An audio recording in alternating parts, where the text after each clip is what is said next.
before she could go hunting, she had to take hunter safety. She learned how to shoot a shotgun. And then they went to this place that was filled with pheasants. They even had this dog that would sniff them out and everything. They happened to get, and he was nice enough to sniff them to me. Now that is a global start to work out. Paleofollows can be pretty big. So the first thing I want to do is cut their breast about a half-inch thick. Oh, be careful with that knife though. It's really sharp. So we're gonna basically do what you did. Brown the meat and saute the ingredients.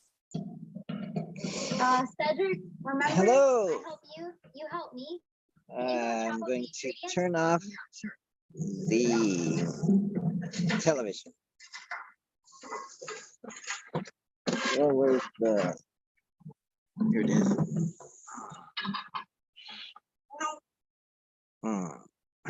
There, I turned it off. To be or not to be? To be happy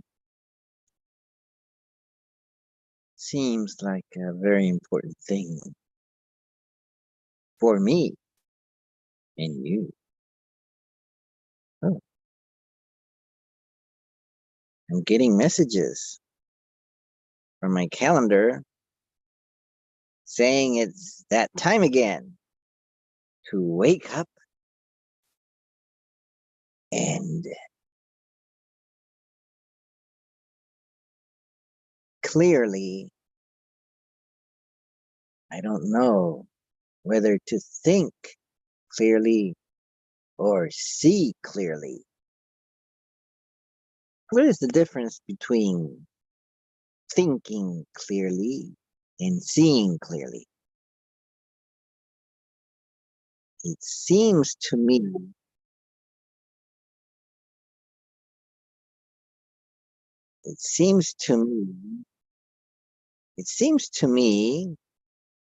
that there is a difference between thinking clearly and seeing clearly. And it seems to me that before we think clearly, we must see clearly. What do you think, Mike? I don't know what to think. This is pretty early for me. Where's your crowd? You usually have 30 people here. Last time I've been here. Yes. They're at the Winter Park at a 10K race that's starting this morning. Really? How come you're not there? I just heard about it on the news this morning. Oh, okay. How have you been? I have been amazed at how fast time travels. Time traveling. Oh, okay. You've been time traveling. I'm time traveling into the future. Every moment that was the future becomes the present. So I'm gobbling up the future and transforming it into the present for a brief moment. And then I spit it out into the past. I'm using up the future by converting it to the present and wasting it into the past. Wow. So I'm a time traveler. Well, that's been something that the great minds have been trying to figure out, and you figured it out. That Buddhism stuff must be really powerful.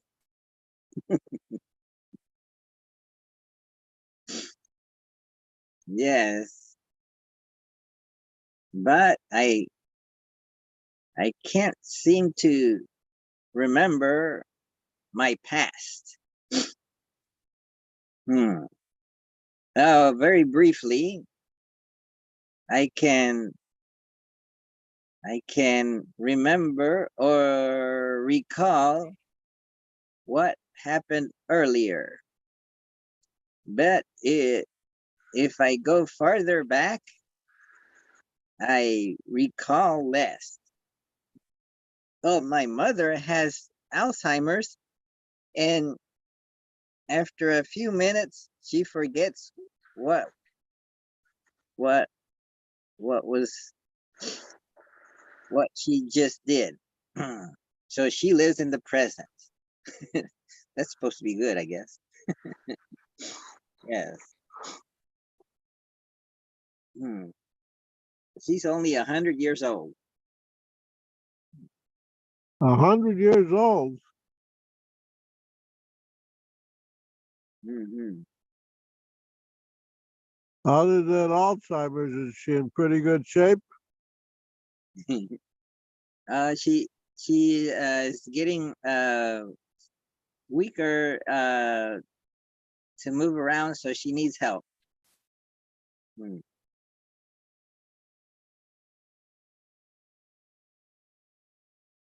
I guess we all need help. Mhm. Yeah. Who usually comes to these things nowadays? Who else could we expect this morning?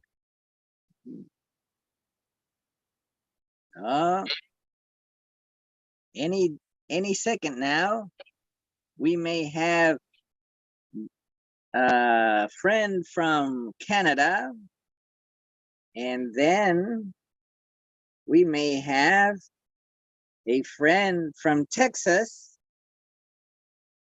and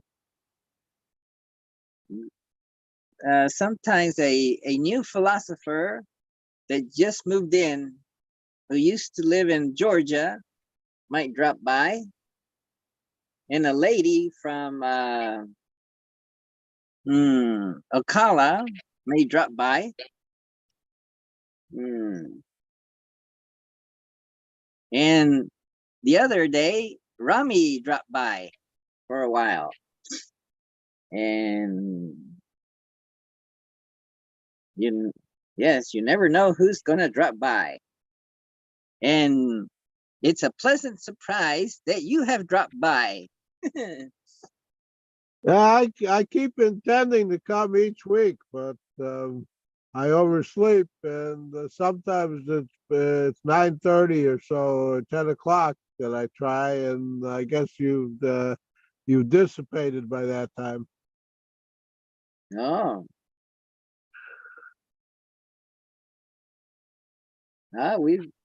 we've gone on till 10 usually, because I want to leave around 10 to get to a yoga class at 11:30 at the Guanming Temple. Is that the one on Hoffner? Yes. I've been there for some other events, not for yoga though. Hmm. Now, Yeah. is that a spiritual yoga, or is that a roll around on the floor type yoga? Mhm. Yes, it's a regular hatha yoga class, pretty much. What does that mean? In like doing postures and moving from one to another and breathing. Hmm. So things like downward dog Yeah, and what kind of warrior, or what do they call it? the warrior pose. Yeah, but Hmm. there's another modifier for warrior pose that they call like stand up warrior, or I'm doing it all wrong. Yes. And it's a good preparation for meditation. After you do that exercise, then you want to sit and meditate. Well, or you can lay down, lay on the floor and meditate. Mhm. Mhm. To be or not to be? How to be? To be happy or not to be happy? Mhm. They say a person needs just three things to be truly happy in this world: someone to love, something to do, and something to hope for. Hmm. And maybe someone that, no, being loved unconditionally. Oh, that's nice. Well, maybe when we were born, a little kid or a little baby, we were loved unconditionally, or at least the mother tried to. Oh, we have a new guest from Ocala. Oh, we have another new guest. Good morning. Let's Hi. see. Hmm. To be or not to be? Oh. Good morning, Mike. I uh Hi. I asked my friend Mike, no, another Mike, uh Mike who lives in Panama City. I asked him, "Do you want a Republican president in the White House?" And he answered, "Why do you ask?" Hmm, interesting. To be or not to be? And what did you answer? Oh, I haven't answered yet. I just got it on my messenger. Mhm. Does that imply he wants a Republican president? Hmm, I don't know. Hmm. To be or not to be? To be happy. That's what I want to be. How to be happy? Like a happy hippie.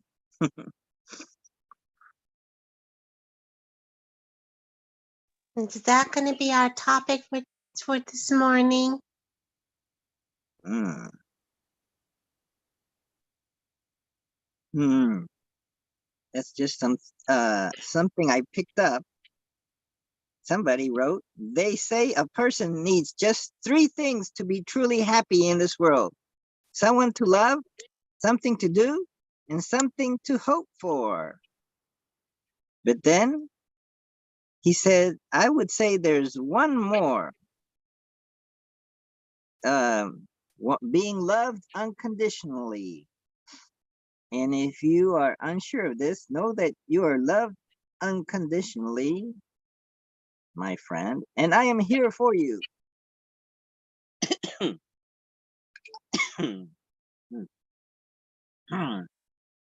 Wow.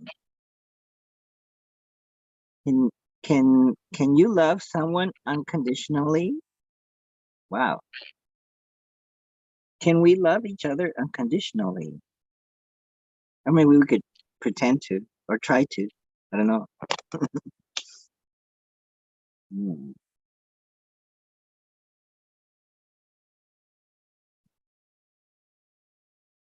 Someone else wrote, ultimately, happiness comes down to choosing between the discomfort of becoming aware of your mental afflictions and the discomfort of being ruled by them.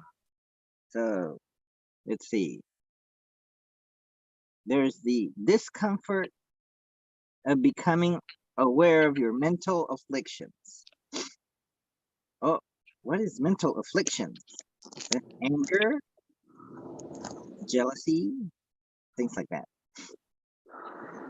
And the discomfort of being ruled by them. Oh, okay. So sounds like it's saying that it's you can either be ruled by your mental afflictions or become aware of them. And becoming aware of your mental afflictions is kind of uncomfortable. We don't like to know that we're afflicted mentally. Yeah, that we're a little cuckoo sometimes. And becoming aware of it makes you question your sanity. And that makes us uncomfortable. But I heard a saying, I'm wondering if you guys heard this. When I was growing up, I heard, if you are questioning whether you're sane or not, then you are. Because a person that's insane never questions it. Then you are what? Sane. If you Oh. question your sanity, then you are sane.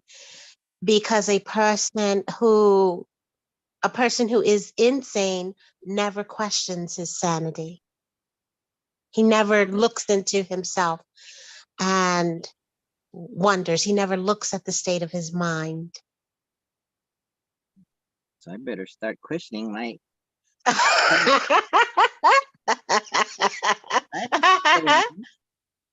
or not. I roll. How is there a test to determine whether I am sane or not? It's relative. So to me, you could be insane, but to someone else, you're normal.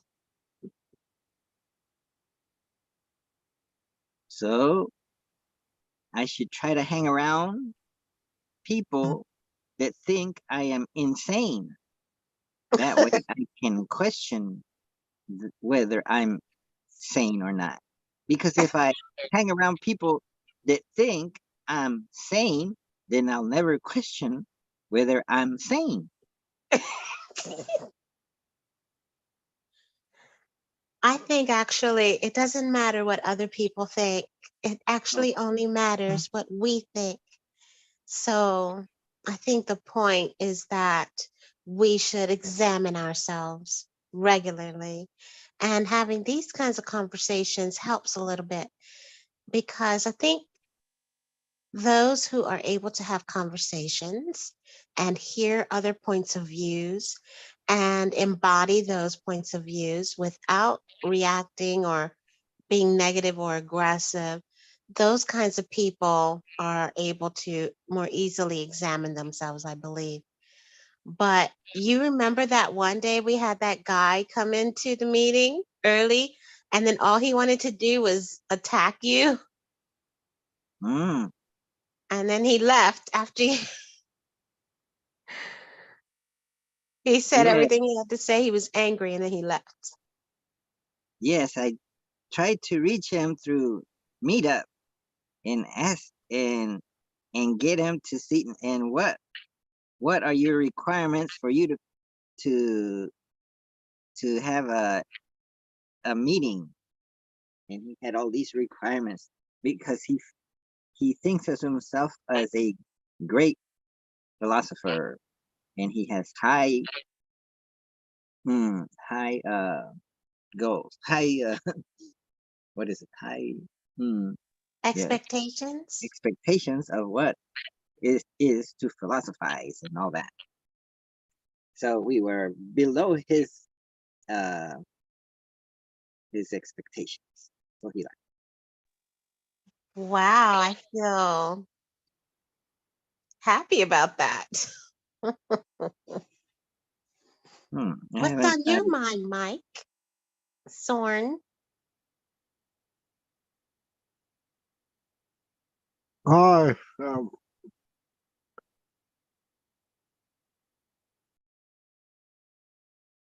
Well, I'm just contemplating. I'm contemplating what you said as to whether you're to try to figure out whether I'm sane or whether I should question my sanity. So when you were growing up, no one ever said that about, if you question it, then you are sane. You never heard that before? I never heard it that way. You've heard of? I've heard of something called Catch 22 about this guy who was in. Oh, I can't bring up the story. Have you heard of this Catch 22? Yes, I've heard of Catch 22, but I don't see the relationship to the question of sanity at this time. Connect it for me. Oh, this guy was in the Air Force during World War II, and he was talking to the psychiatrist uh, about how he could get out of the military. And they decided, they have a book of rules in the military. Everything is by the book, by rules. And one of the rules is Rule 22. And Rule 22 has a catch that if you're crazy, you can get out of the army. They'll send you home because they don't want crazy people flying these airplanes with all this power, all these bombs and cannons and weapon systems. So he decided to say, yeah, I'm crazy. Let me home. I want to go home. And the rule has in it a special catch, and the catch says if you're afraid and you think you're crazy, you're not crazy, so you can't go home. Now, if you really want to go on these missions, you're crazy, so they'll send you home. But you won't ask to go. If you had this, all you have to do is ask to go home, and you'll go home. But the catch is that if you want to go home because if you want to go home, you're not crazy because you can get killed on these missions. In fact, most of the people who go get killed. So if you want to go home, you're not crazy. If you don't want to go on these missions, you're not crazy, so you can't go home. But if you don't want to go on these missions, you're crazy. So then you can go home if you want to go home. So that's what that whole book was about. Very interesting. I had not heard that before about the That's military. the origin of Catch 22. Joseph Heller, and I guess it was written somewhere right after World War II. It's a satirical war novel by author Joseph Heller. He began writing it in 1953, published in 1961. One of the most significant novels of the 20th century. Wow. It does. That's Wikipedia. Is he still alive? Let's see. Author Joseph Heller. Oh, he died in December 12th, 1999. Oh, so we missed him. Okay, no, I think I was here in 1999. Yes, but Don was born in 2000. Whatever. So she missed him. I did not. I was born in 72. I'm Wow. old. You're the oldest one here. Yes, I am. So you better listen to me and clean behind your ears. And then you touched your ears. Mhm. So now we know the rest of the story. Oh, I love him. That The- was what was his name? I'm having a brain fart. who? Joseph Heller? No, Catch the 22? rest of the story. Oh, the rest of that was, and now you know the rest of the story. That was hmm, Paul how Harvey. Paul Harvey. Yes, Paul Paul Harvey. Harvey. I love Wow. Paul Harvey's messages. Now Yeah. you Yep. know the rest of the story. Hmm. Hmm. I Wow. did not know I was going to learn about the Catch-22. That's so cool. Hmm. Wow. So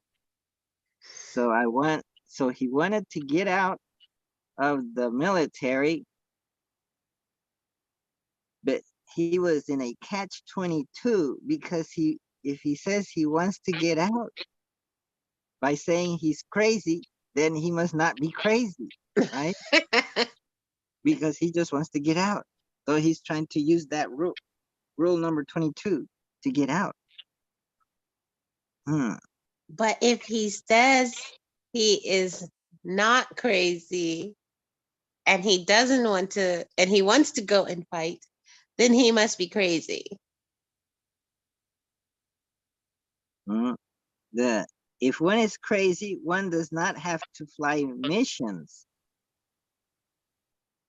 and one must be crazy to fly.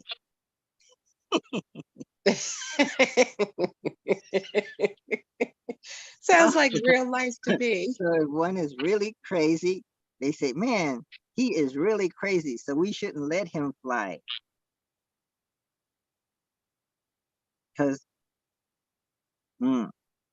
and one must be crazy to fly. So the Yeah, people that are actually flying are crazy to fly. They just, exactly. they Because you just, have to be. just, they just got lucky. They don't know that they're crazy. They want to fly, so they let them fly. But if Yep. they're, I if think they that's what it is. Most they of us think just don't they're know that crazy, we then they crazy. fly. So I was kind of like that show on TV in the set during the Korean War called MASH. MASH. Do you remember MASH? Yes. There's one guy that is trying to get out, and he dresses up like a woman and does all these crazy things. I guess trying Yes. to prove that he's crazy. I guess. But they never let him out because they said they told him you're not crazy. What was it? What was that character's name? I'm picturing him. Oh, look it up. MASH. Oh, MASH. MASH. Let's see. Cast. There's there's Alan Alda as Hawkeye, Loretta Swit as Margaret, Gary Burdoff as Radar O'Reilly, Mike Farrell as BJ, Wayne Rogers as Trapper John, Jamie Farr as Corporal what? You I think it was Jamie Farr that did that role, dressing yeah, like a as woman. what was his name? Yeah. Klinger. Klinger. I think it was That Corporal sounds Klinger. right. Corporal, later Sergeant Maxwell Q. Klinger is the character from MASH television series played by Jamie Farr, a Lebanese American from Toledo, Ohio. Klinger served as an orderly corpsman and later company clerk assigned to the 4077th MASH unit during the Korean War. Did you say 4077? The 4077th? What? The 4077 MASH unit.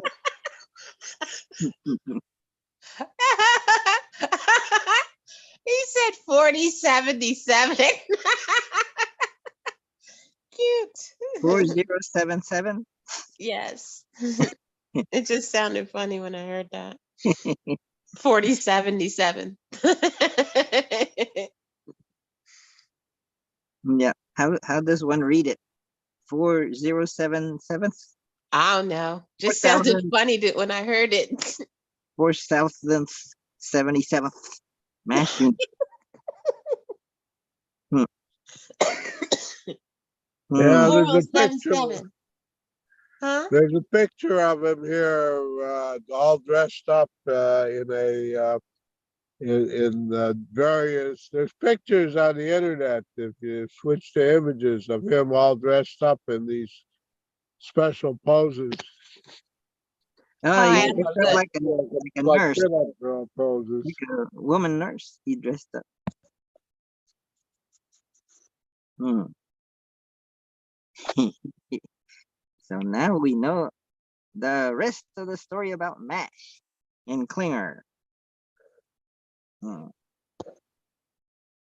Hmm. Hmm. And why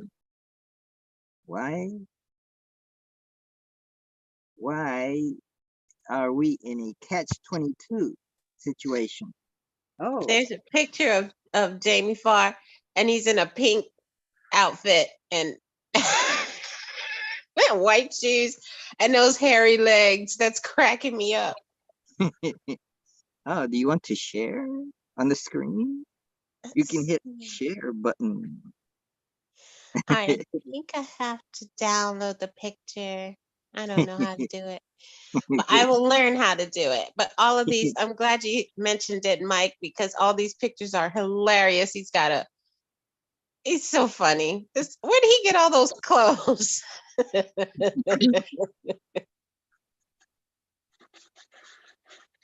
Mm. Looks like he has a wedding dress on one of these.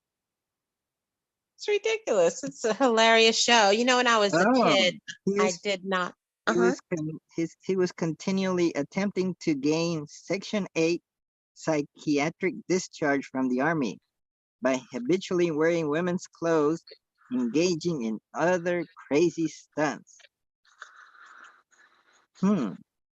So maybe Section 8 is equivalent to the Rule 22, kind of. Ah, interesting. Now you're gonna look it up. Yes, I can click on Section 8. Was a category of discharge from the United States military used for service members judged mentally unfit for service. Oh, so it was often given to cross-dressers, gay, lesbian, bisexuals, and transgender people. I guess now they're not doing that. Well, I think it was also to protect them, right? Because our aggressive military back then, our guys would abuse them, right? It says discharge under Section 8 is no longer practiced. Medical discharges for psychological or psychiatric reasons are now covered by a number of regulations. Yep. Oh, so they have Don't ask, other. don't tell. Oh, Yeah, it's a new military. hmm. Yep. I got administrated administratively discharged. I was in the U.S. Air Force from 1985, or was it 86, to 1991. And I was administratively discharged, and I didn't even have to cross dress or anything like that. Are you able to share why you were administratively discharged? Yes, one day, no, actually, a lot of incidences were accumulating. I guess this sergeant like to pick on me maybe, and then one day, both my roommate and I were late for work, and but he went to another uh, office, and I went to my office, and they proceeded to administratively discharge me, and I got someone to represent me, but that didn't help too much. and so they got rid of me. I was in Germany, and I got let's see, hmm, un, I yes, discharged under honorable conditions, but I lost my GI Bill and things like that. Oh, wow. But That's but interesting. I used the VA clinic to get Yeah. my new pair of glasses. Where are they? But you were in for 6 years, so I'm surprised they took away your GI Bill. Yes, I was in for 4 years, and then if you signed up for 6 years, you get extra money for when you finish to use for college. But I lost all that. Hmm. Um, oh, it's okay. Well, look at you now. You had to go through that so that you can be who you are now. You would be a different person had you stayed in. Who am I? I know. I Who would are be you? different, totally different. Yeah. Wow, we are being totally different at every fork on the road. So when we meet a fork on the road, we could grab a coin and flip it. There's an app for that. Really? I got an app. See? A coin flipping app? Ah, let's see. Look, can you see the coin? Where Yes. you go like it's a penny, and you go like and you touch it, and it's showing heads, and okay. So when I am faced with a difficult decision, should I go left or go right? And there's not much time and not much information, and I can't Google anymore, or I don't want to. So I'll say, oh, I'll go flip a coin. So I'll go heads, I'll go left. So it flips the coin, and you get tails. Excuse me. I got tails, so I go right instead of left. Oh, Isn't that a wonderful um, app to help you make difficult decisions? yes. Especially if you don't have any coins around. You just take out your phone. It's like, I never have any coins. Can you imagine having a pocket full of coins and then you just pull out your app? Ah.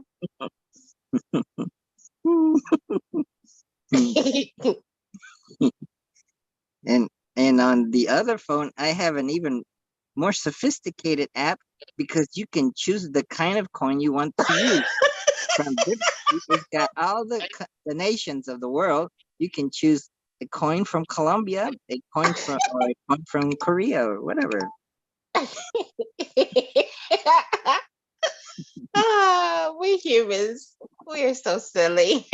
I love it though.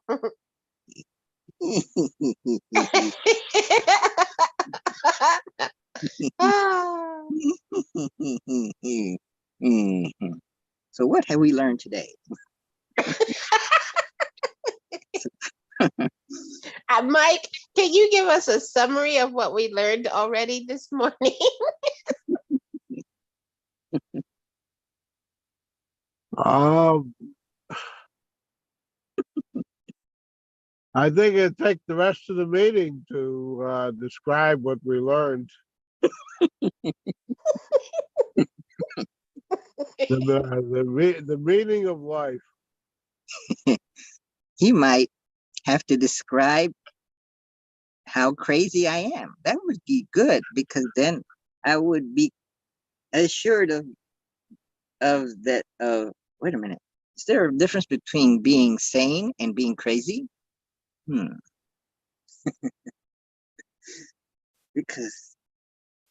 Because you said that I guess there are synonyms. Hmm. Maybe not. Hmm. Sane versus crazy. Maybe crazy is more crazy than sane, than insane. Sane versus insane. Maybe sane versus insane. It sounds more medical. That sounds crazy. Sane, insane versus crazy. I'm Googling insane versus crazy. Oh, it says insane is stronger and often sounds more negative than crazy. Crazy is more normal in informal speech when showing enthusiasm or even expressing love. But both terms have in the past been used to describe people with mental illness. Oh, that's nice. So I can be described as crazy or insane. It's okay. It's not crazy to be described as crazy or insane. Hmm. Hmm. Crazy is mostly used as an adjective and can have several different meanings that are informal. In the first meaning, its first meaning is foolish, strange, wild, or intense. Like you can say, the crazy kittens knocked over their water bowl because they were so excited. Hmm. So it could be enthusiasm. So maybe it's okay to be crazy when you have lots of enthusiasm. Hmm. I think we are just crazy, period, because of the stories, the scripts that have been written into our lives for so many eons. Um, and we have forgotten why they're there and why we do things. And it's just passed down, from generation to generation. This is what you do and why. And you don't follow what they do over there. And, it's even if they tell you why, sometimes the why is just because you're told to, and you don't really understand what you're doing. And I think that collectively, we have become so detached from reality and caught up in this fantasy world that we created here on Earth, this system, that we don't realize that all of us are trying to head towards the same goal, but we are using different words and taking different steps to get there. That to me is crazy. And I also once heard uh, crazy is defined as doing the same thing over and over again, but expecting a different result. So I feel that's what we are doing on this planet. Mm. Mm. So it's good to question whether I'm sane. And when I question whether I'm sane or not, then I must be sane. What about crazy? Is it good to question whether I'm crazy or not? Or we can just accept that we're all crazy for doing whatever we do in expecting something to change. Hmm? Hmm. Oh, like overeating, expecting that maybe it's not going to uh, be converted into fat. So something like that. Indeed. But then insane has a stronger, more negative association than crazy. As an adjective, it was once used to describe people with severe mental illness, but it is no longer used in the field of medicine. Oh, so in the field of medicine, they might use more technical words. Maybe mentally unstable, maybe psychopath. Hmm, hmm. Mental health, negative. Hmm. It, suicidal. Um. mm, Su- oh, what's it called? When you have thoughts about suicide, what do they call that? Hmm. Thoughts about suicide. Suicide. They Hmm. call it crazy. That's what they in my environment, that's what they call it. If you have thoughts of suicide, you're crazy. Hmm. Oh, they call it suicidal ideation. Oh, Yes, have you ever heard of that? I have. Suicidal ideation. I We guess keep idea, coming up with new words to describe the same thing. that's the technical word. When you fill out a form when you go for counseling or to see a psychiatrist, there might be a question. Have you had, I guess they could say, have you had thoughts of committing suicide? Or they might say, or maybe the doctor would check off, maybe have a little box to check off, and the word suicidal ideation might be there. That's the more technical way of saying it. Suicidal ideation. How do I stop suicidal ideation? In case anyone here wants to, after listening to this program, maybe people might get depressed and have suicidal ideation. So we must do a public service and maybe find or have some kind of formula or recipe for stopping suicidal ideation in case you are having that. It says here the best way to stop suicidal thoughts is to reach out for help from a doctor or mental health professional.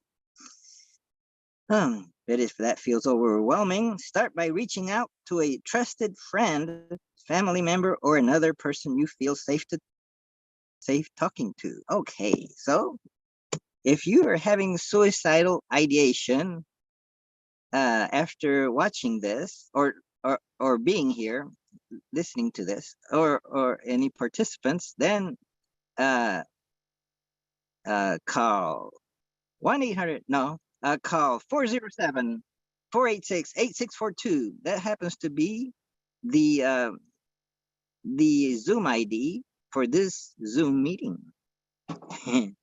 Then we'll help you talk your way out of suicidal ideation because we Join care. the meeting. Yes, we care about you because we have what is it when we love someone unconditionally? Yes, we love you I love you unconditionally.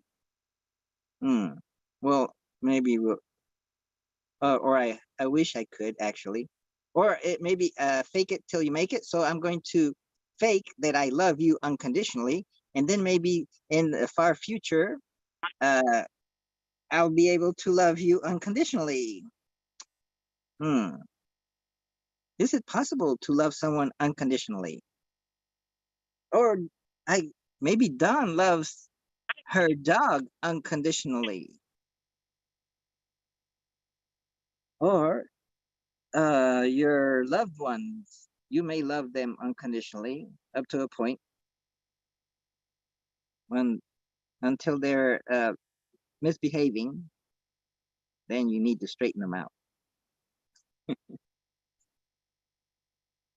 because there's a point of no return. To be or not to be? To be happy. That is the question. How? How to be happy? That's interesting.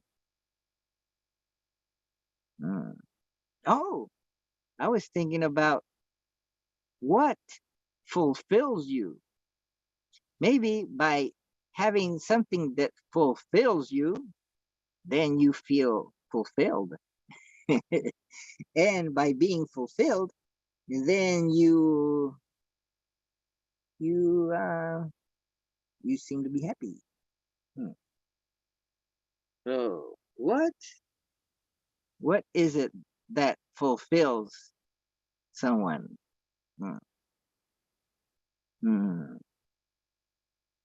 Like forming a family, that could be fulfilling. Hmm. Or having a pet, that's a family. Is is having a pet a pseudo family, kind of substitute family? Why? What is having a pet? Having a pet duck. There are many health benefits to owning a pet. Owning, oh, that sounds like slavery. Owning a pet. They can. Oh, who's being owned? They can increase opportunities to exercise, get outside, and socialize. Oh, if you have a pet. Well, if you have a dog, you have to take them out. But if you have a cat, you don't have to take them out. You just keep, I guess, kick them outside maybe. Or you keep them inside, indoor cat. Regular walking or playing with pets can decrease blood pressure, cholesterol levels, and triglyceride levels. Pets can help manage loneliness and depression by giving us companionship. So that's good. So what does having a pet mean to you, Don? Hmm. Hmm. What does what? What does having a pet mean to you? Oh, it means you better work because it's like It's a lot having of a work. child. It's a lot of work. Yes, you better work. You got to get up. You got to feed the baby. You got Oh to no. discipline the baby. Oh, I don't want to work. Yeah, everything is work here in this planet. Hmm. You All right, gotta, let me bring in the baby. you gotta, do you walk? Do you walk your dog? Or you just leave him outside? Take him outside, kick him out. I'm in a new house, so my other house had a pool. I didn't have a yard. So this house I put a fence in so she has freedom. So I have a little pen outside in the fence where she goes potty and then she comes out and runs crazy. So that's what we were just doing, running crazy in the yard.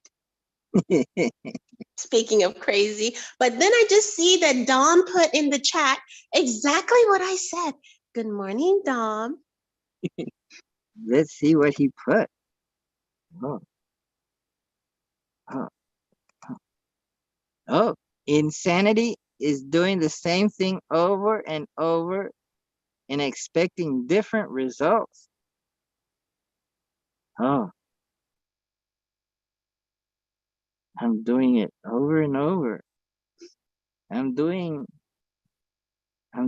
everything over and over. And actually, I'm glad that the results stay kind of the same. Hmm. There's some- In that point, Jaro, you're when people say that, they're contradicting themselves. Everybody's insane in one point or another. Everyone is insane At one point or another. at one point or another. Yeah. It's like going to war and then expecting peace. That's insanity. Person that thinks suicidal thoughts but don't fulfill them is insanity. A person that thinks of happy thoughts and does something totally different and miserable are insane. Thoughts are doing too. But most people, Don said at the very beginning, because I've been listening to you guys on YouTube, most people never question their sanity, let alone their insanity. They might have fleeting thoughts and get into some small little conversation, but ultimately they will never probe. It's like being an athlete. You have to be really good at it if you want to do it over and over again and try to find out and then have people coaching you along the way. Most people don't have that. Our schooling system doesn't teach that. It teaches us how to be better commerce people. Be a better doctor, a better lawyer, a better electrician. So, and then people complain because they're chasing the same thing over and over again, hoping, well, maybe in later on in life, I'll be able to relax and enjoy myself. Right now, I'm miserable. I just don't say it out loud.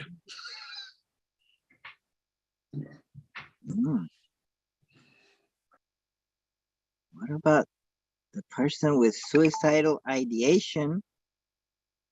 Is that person insane because he's trying the same thing over and over and Nice. he is unsuccessful at killing himself? So he's insane. So maybe he needs to go see a psychiatrist to help him commit suicide because what he's doing is not working. So if he becomes insane, then he does completes the intent of Usually committing. a result, Jaro. That's a result. People have suicidal thoughts because they know intuitively they're doing something else.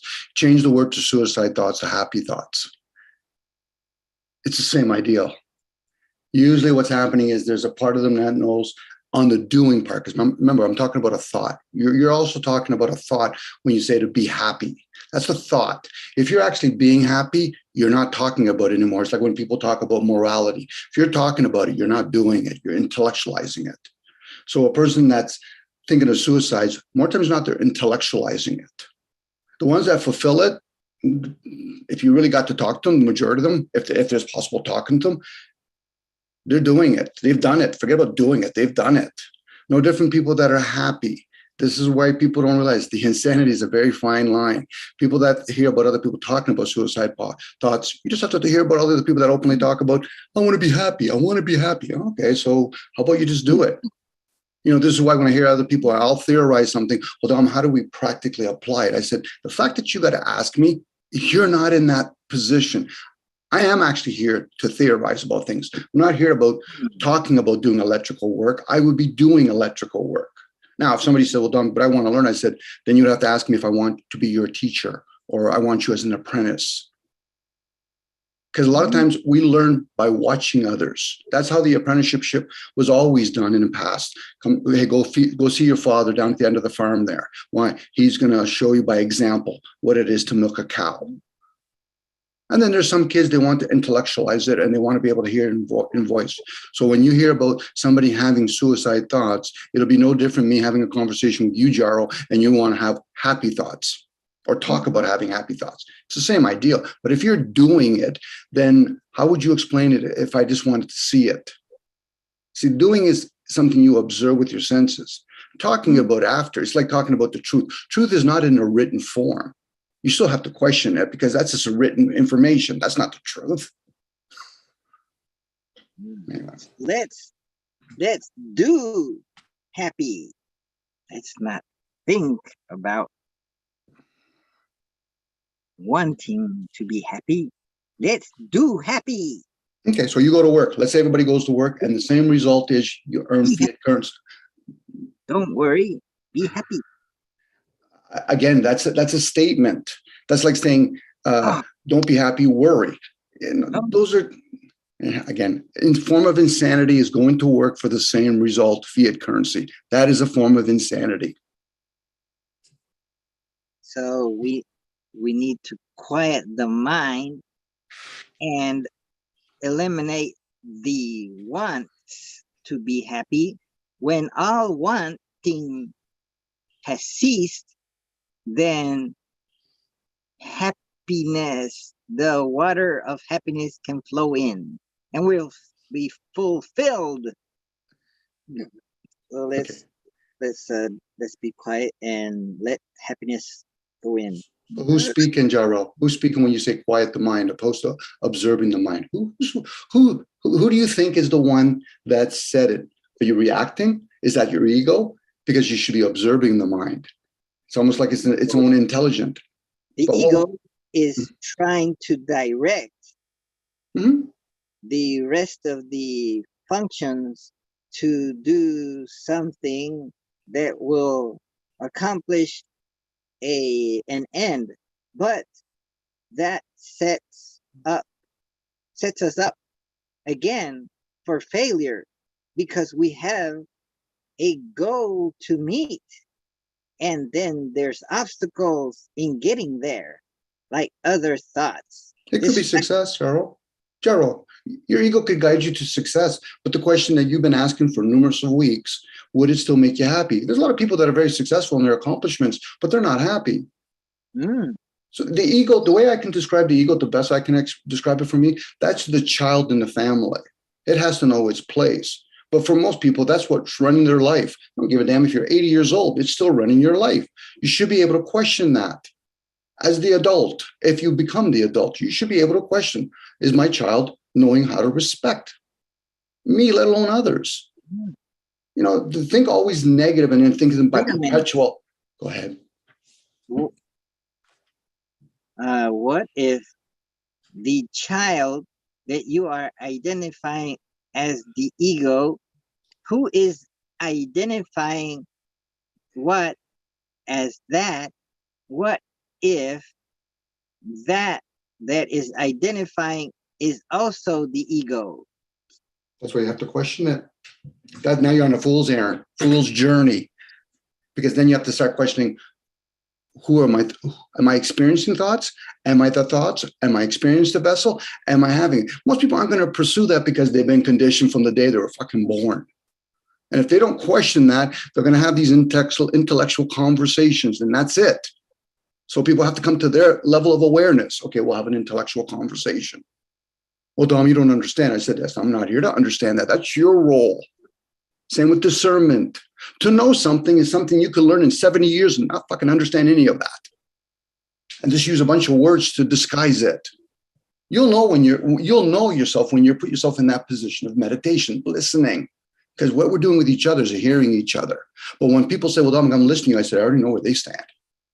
They've got it skewed. Now they could turn around and say, well, Dominic, I think you're full of crap. I said, who says anything about me? I'm just talking out loud. You should be questioning yourself. It was never about knowing others, knowing oneself. What is the ego? It's not to be better at it. It's just to know what it is. The fact that I'm speaking with a language, that is my ego. So, how do I know what is when I'm saying something to myself, where is it coming from? The ego? Or is it some program that I've installed? Well, next time you open up your computer, or like we're on right now, and you're talking to a program, yell at it. See what results you get from it. It's whoever you think you are or aren't. You could do a lot of things called, you could do critical thinking to deduce what it isn't. And none of this jargon crap when they say, well, whatever you deduce it isn't, then therefore whatever's left is the truth. Okay, you can go with that. You can go with that. That's just a person that's tired. But that's a journey that's why it's called a fool's journey. Because most people, they don't want to do that. They want different result, but the same old, same old. I'm going to go to work. I'm going to raise family. I'm going to have a couple of creatures in my life, which are all beautiful moments. But to think that you're going to stretch that into a lifetime, well, again, I could be talking poo-poop here. I think it sounds nice when people say to challenge themselves. Well, I got a couple hours left. I've worked a full days, 8 hours a day. Were you aware of those 8 hours? Well, I'm not really, Dom. And when I go to sleep, then I can get up and do the same fucking thing over and over again. Now, I'm just using very foul words. I could say it very pleasantly. Well, that's really, you've accomplished a lot today. Yeah, you went there and you did some surgery on a couple of people that didn't take care of themselves. That was really nice. What acting role does everybody play? That's up to them to realize that. Being serious and silliness is the same energy. Being sincere to oneself is a different energy.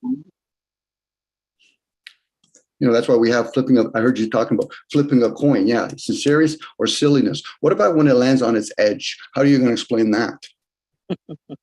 Well, it should give a pondry. That's a rarity. That's a unicorn. Maybe I should take note of that.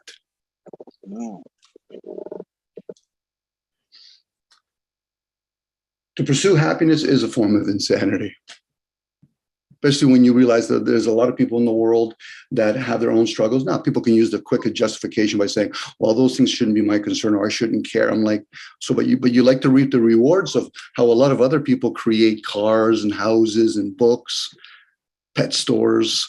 What else can I throw in there? This computer that I'm using. Boy, the ego's a pretty little selfish little bitch, if anything, at best.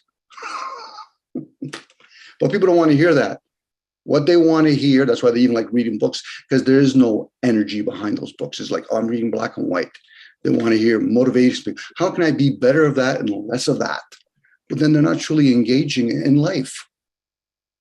Not to say you should go out of your way to become poor, let alone go out of your way to become greedy. But when it presents itself, try to be in that moment. I'm talking very hypocritical now, or hypocrisy. Yeah, anyway, it doesn't matter. I'm contradicting myself because I know I don't always practice that, but I can still have those thoughts. What would it is to be greedy? What is it to be poor? What is it to be malicious? And do you take time to question your sanity?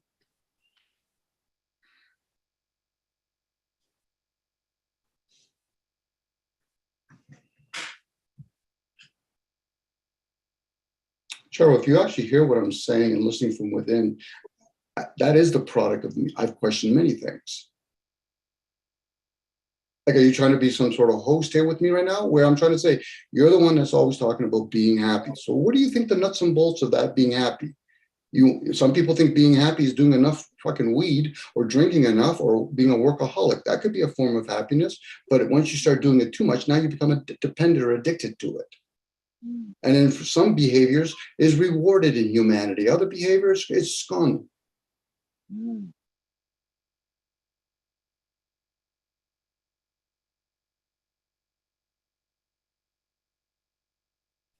So questioning my thoughts is that kind of like questioning my sanity? And then if I question my sanity, I must be sane. Yay! It could be Jarbo. Questioning one's thought, if you say it's your thought, then eventually you can observe thoughts, then you can actually turn around and say, are they really my thoughts? It's playing an ideal. It's like playing chess with yourself. You know you're going to make moves that, okay, am I really going to expand myself, or am I just playing a clever game? But you can still pursue that. But people rather play with others because that's part of the conditioning, that I'm not going to be able to gauge truly my strength if I don't actually have a comparison, which is fine. Some people, if not a lot of people, have to do that, even myself. But eventually you figure, okay, but I want to be a better person for myself. Whatever the self is or isn't, I'm using the word ego to describe it. But that is still my program. It's kind of like looking at Siri. Was Siri first or after the computer was created? It's like our vessels. Are we born within the vessel, or do we go in after the vessel? What if trying to become better is insanity? Because we've been trying to become better all our lives, and we're expecting something, some result, and we get very little. We get frustrated and give up on trying to improve ourselves. But then we find another self-help book and we get it and we try it for a little while and then give up on it. Mm-hmm. So we're insane in that sense by trying to improve ourselves. So what can we do? We could stop and give up on trying to improve ourselves. And instead of improving ourselves, we could replace ourselves. Part of the result of that, Jaro, is that's why most of us, can't speak on everybody else, and I apologize if I'm more generalizing, where we start doing entertainment. If people are busy fulfilling their needs or learning the crafts that they lack so they can obtain their needs, like farming, hunting, and all that kind of stuff, we wouldn't be a society that have given up in a form of entertainment. That's usually an indication when the prices of things gone skyrocketed and most of us are just too busy bitching and complaining and saying, listen, I'm not going to wait for the fucking government to do anything. We are going to do something about it. That's where we're at. Our society, our human race is at a point of degrading itself or crumbling. Now, there's certain people, they could turn around and say, well, I'm doing well and all that. Yeah, well, how can you consider yourself doing well when the country is indebted to itself? No, again, people can have a nice upper lip, but they're not really observing the situation. They're not reading the room. And more times than not, when people yip yap and I hear them, I said, okay, I'm hearing more justification and excuses. And that's fine when you're with yourself. You want to have those justification excuses. Tomorrow's going to be a better day. Today will be a better day. Okay, it's always going to be tomorrow. There you go. There's another form of insanity. What about in the moment? Go ahead. We could give up on trying to improve ourselves. Good. And just love ourselves. Like that song by Billy Joel, just the way you are. Love ourselves just the way we are. Mm-hmm. And then that will stop the insanity. And then we will eventually change because everything changes. Yes, Don. That's right on. Yes, I agree. I think that is what causes the insanity, is the idea of improving. First, you have to have a belief that there's a problem. We create the problem in our minds by saying, hey, I'm not good enough, or I should be different. Sometimes other people or groups implant these ideas in us, and then we pursue them. And then we encourage others, but we don't do it so subtly or so nicely. We force and push. This is the way. You have to do it this way. It's the only way. You're not going to be in the group. You're not progressing. You're not doing what you're supposed to be doing. But my experience has been that all roads lead to the way. all roads. It doesn't matter which way you go, the way is going to occur either way. But some people have found that, oh, if I put more effort in this direction, then I could get on the right path, so to speak, quicker. But that's all, again, in the mind. It's just an idea. So I agree with you, Jairo, that actually trying to achieve something other than what we are causes the insanity, because we're not accepting who and what we are at this moment, in the present moment.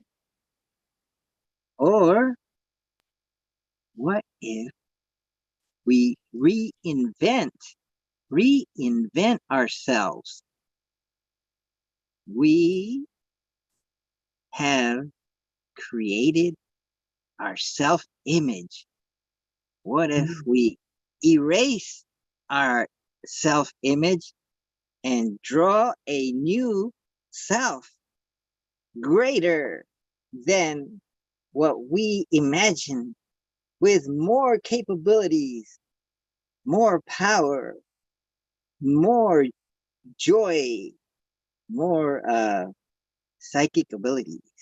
We reimagine ourselves into being a Superman, Superwoman, a superhero with all these powers to heal the sick, raise the dead, walk on water, walk through walls, become invisible, become as small as an atom, become as large as the universe, fly.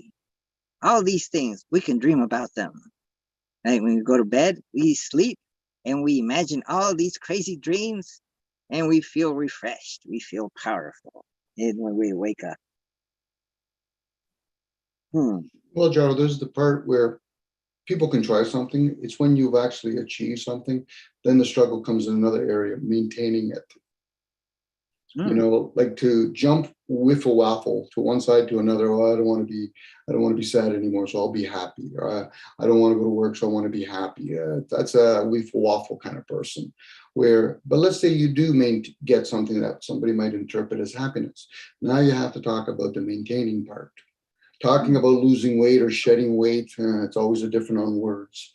Even when I hear you talking about, you're always putting the ego first, self-help, self-aware, self-love. That's the child leading still, opposed to helping the self, be aware of the self. There is the shift. You're literally shifting in even how you speak, because if you're aware, you can actually go before you speak and then catch it in thoughts. So now, as you're talking about, well, I'm going to give up and then I'm going to do love. That's not giving up. That's just moving from one spot to another. But let's say you do find what love is. You have an experience in a moment of what love is. Are you going to become aware? That's what it is. Is this an energy? It's not something you can own. We don't own the words. Now I could ask somebody, I say, okay, well, you said the word, but where's that located? Show me where the word hello is. And then a child could look at your mouth. Okay, where is it in the mouth? It's an experience. Once you experience something, you at least become observer of those things. And in some cases, these too shall pass kind of ideal. Have a happy moment in life. My dad gave me some advice a long time ago. I don't think it was even advice. He was just channeling it. Dom, you have to appreciate the sour with the sweet of life. But it's when people caught up, but I want to catch it. I want to catch a bird and then put it in a cage. You know, it's bad enough we already make our animals domestic, but that's the only way we're going to understand them, because we're so domestic. Dare not be wild and say, well, why would I want to have a cat or a dog domestified? But that's how we are. That just tells you where we're at. There's no right or wrong in that. There's no bad or good in that. But people do want to categorize things. Well, it has to be bad. Well, then how am I going to categorize all my happiness? They're just moments. And in those moments, they're going to flee. Yeah, but Dominic, how does economy work based on that? Probably wouldn't. Or a person will say, I'm a farmer. Today I'm doing some hay. And the next moment I might be milking some cows. There might be an extension of moments. But then we wonder why the insanity. I'm going to go to the same job, fucking 9 to 5. And a lot of people would actually start defending this shit when I start talking that way, because they're like, oh, Tom, you don't understand. I have to. What do you have to do? Do you have to go to sleep or do you choose to go to sleep? And what happens when you sleep? People like talking about fucking philosophy, but are they actually philosophizing? Why do I go to sleep? People talk about science, but do they really go to the nuts and bolts? How do we do things? Well, people go out and read millions of books, well, not millions of books, but hundreds of books. And it's the same words over and over again. And then some people will get upset. Well, what about you, Dom? I said, most people are so fucking self-absorbed, self-centered. But then when it's something about it's attacking them, they'll quickly say, well, what about me? I'm thinking, there's the irony there. You're too busy being a social fucking pat to understand yourself. But they're not questioning the shit that I'm coming out of my mouth, because that's my role. Now, I'm just saying this for pure pleasantries for me, because there's already too many people. Life's going to be kumbaya. It'll be a good day. Well, I'll explain that to a person that just found out they have cancer, and let alone try to explain to them. I say, well, you played a major fucking role in causing cancer to yourself. Well, it's not my fault, Tom. It's the food industry. Well, you don't really think you participated in all of that? You're too busy being fucking privileged. I went on way too long, and sorry for my voice. No, that was brilliant. You did fine, Don. Why are you beating yourself up? Accept yourself. Just kidding. Because he's questioning his sanity. Don, for me, my issue's never been with the few, let alone me, even though I have my own issue. It's the fucking masses. I think the human race overall is fucking disgusting pieces of shit. But I'm okay to say those words. But the thing is, who would defend the human race if all of a sudden you have to say, okay, are you going to defend poverty, the way women get treated, how we have wars, greed?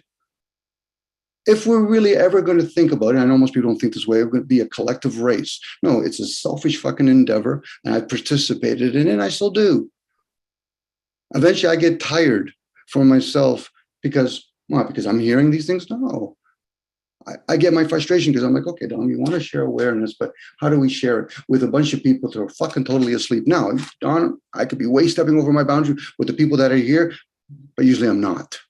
I'm trying to be polite. How many people truly challenge themselves? Right, but But there's the word but, and you can continue from there. Are you having suicidal ideation, Dominic? Are you trying to kill the human race? Jaro, at this point, if you were going to share what you received and how you perceive things, opposed to using my name, I would say, well done, Jaro. But if not, you're just playing this fucking moronic game with yourself. No. It's not about me, Jaro. Individually, yes, personally, it's about me. But if it's about the human race, then I have to take a step backwards. The human race, yes, and the universe, and the animals, and the plants, and everything. It's just amazing. I was going to say, when I use the word but, it's used in a and format. Go ahead, because Dawn. it's really not to counter what you're saying. It's to give a different perspective of what you're saying. And what I want to point at is that right now, this is how you view it. But when you were more on the dark side of yourself, when you were more asleep, you could not see the light that you see now. And you could not see or perceive the darkness the way you see it now. So perhaps having that level of anger or frustration at us humans can be looked at in a different way. For example, but for the fact that we went through those things, because we have made massive changes over a long period of time to get to where we are. After all, that's how the system is set up. It's the evolution. And if we look at it from that perspective, we can see that those things had to happen. We have to see ourselves in that way in order for us to make a different choice. And as far as our animals and what we're doing to animals, I heard another young man in a different group expressing quite fervently in a frustration or anger towards people who domesticate animals. But even the animals are changing. What seems to be happening is there's a fight between change and remaining the same. And I believe that remaining the same is the problem, because the only thing that is constant is change. And so I just wanted to point out that this change that we're seeing has to happen, but the light that you are, Dom, can be even more bright when you're not, as upset or frustrated with what you're seeing. There's also the amazingness of even being here as humans, as homo, religioso, homo philosopho, of beings that are able to philosophize. Homo philosopho. Homo religioso, able to think about religious ideas, not as religious institutions, but religious going inward and trying to transcend material and going towards more spiritual. It's just amazing that we're able to do that and have been trying to do that for thousands of years and maybe millions. Maybe animals do that to a certain extent, but it's amazing to think how we managed to get this far and how we're about to mess it up. Or we could become extinct by depleting all our resources, our finite resources, our plants and animals. Or animals are becoming extinct all the time, and we're just gobbling up the forests, turning everything to deserts, drying waters. I don't know. I think that then the earth can heal. So maybe if we go extinct, then the earth will heal itself, and then we'll evolve back. Or maybe we will have enough people left to repopulate the planet. I think the idea that we are draining the earth of its resources and damaging it, and we have to let it heal because we're killing it, is nonsense. I'm just going to say it. It's nonsense, in my opinion, because we are using our limited life where we only see right now, okay? And we are using that to say, this is what we are doing to the earth because we see these changes. But we haven't lived long enough in this form for us to determine that that is the result, that that's exactly what's happening. For example, when this processed food came about and changed our world, where most people are eating all this processed food now. At the time, oh, this was a great idea. They thought this is healthy. It has this many vitamins. It's going to be good for you. It's going to save you time. But we had not lived long enough at that time to see into the future what the result would be. We were making assumptions, based on what we knew. Well, now we realize that, oh yeah, after so many years of it being in our system and passed down into many generations, it acts as a point. Some of these foods we've been eating have been acting as a poison in our system. So, but it takes time to unlearn that and learn a new way. And so I believe that the earth is on its own. It's a living being, and it is on its own cycle. I think it is called the cycle, the cycle of the earth, and that it is ever changing and cleaning up after us for itself. I do think that we have to be mindful of what we're doing, but to the degree that this group has become this mammoth group that's so-called fighting for the earth, but that's not really what's happening, it's causing more problems, is nonsense to me. We create a problem because we try to fix a problem. We keep doing it over and over and over again.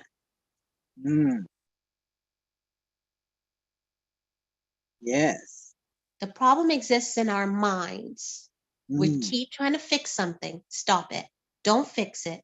Accept. And I'll tell you how interesting it is. Just yesterday, I saw a video post, and the title of it was Stop Trying to Lose Weight. Focus on how you feel.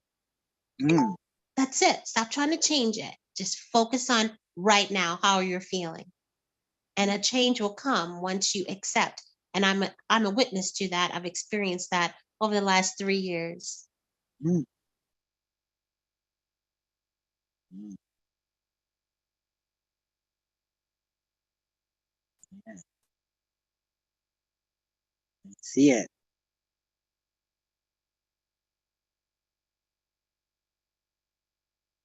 For example, mm,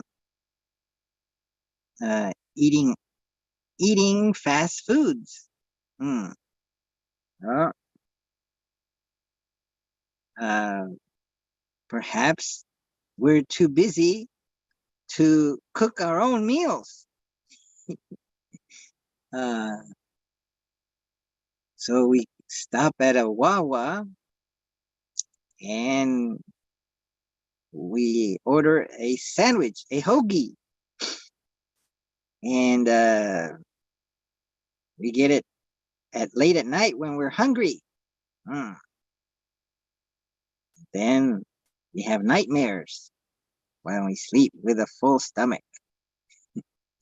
Well, I don't think I remember uh, waking up and realizing that I'm having a nightmare. So I don't know if I'm having nightmares all the time. I guess if it's scary enough and it causes me to wake up, then I remember it and I realize, oh, I had a nightmare. Well, maybe I'm having nightmares every night and I don't even know it. There you Hmm. go. We attribute things to certain circumstances, and then we make an assumption that it's that way for everyone.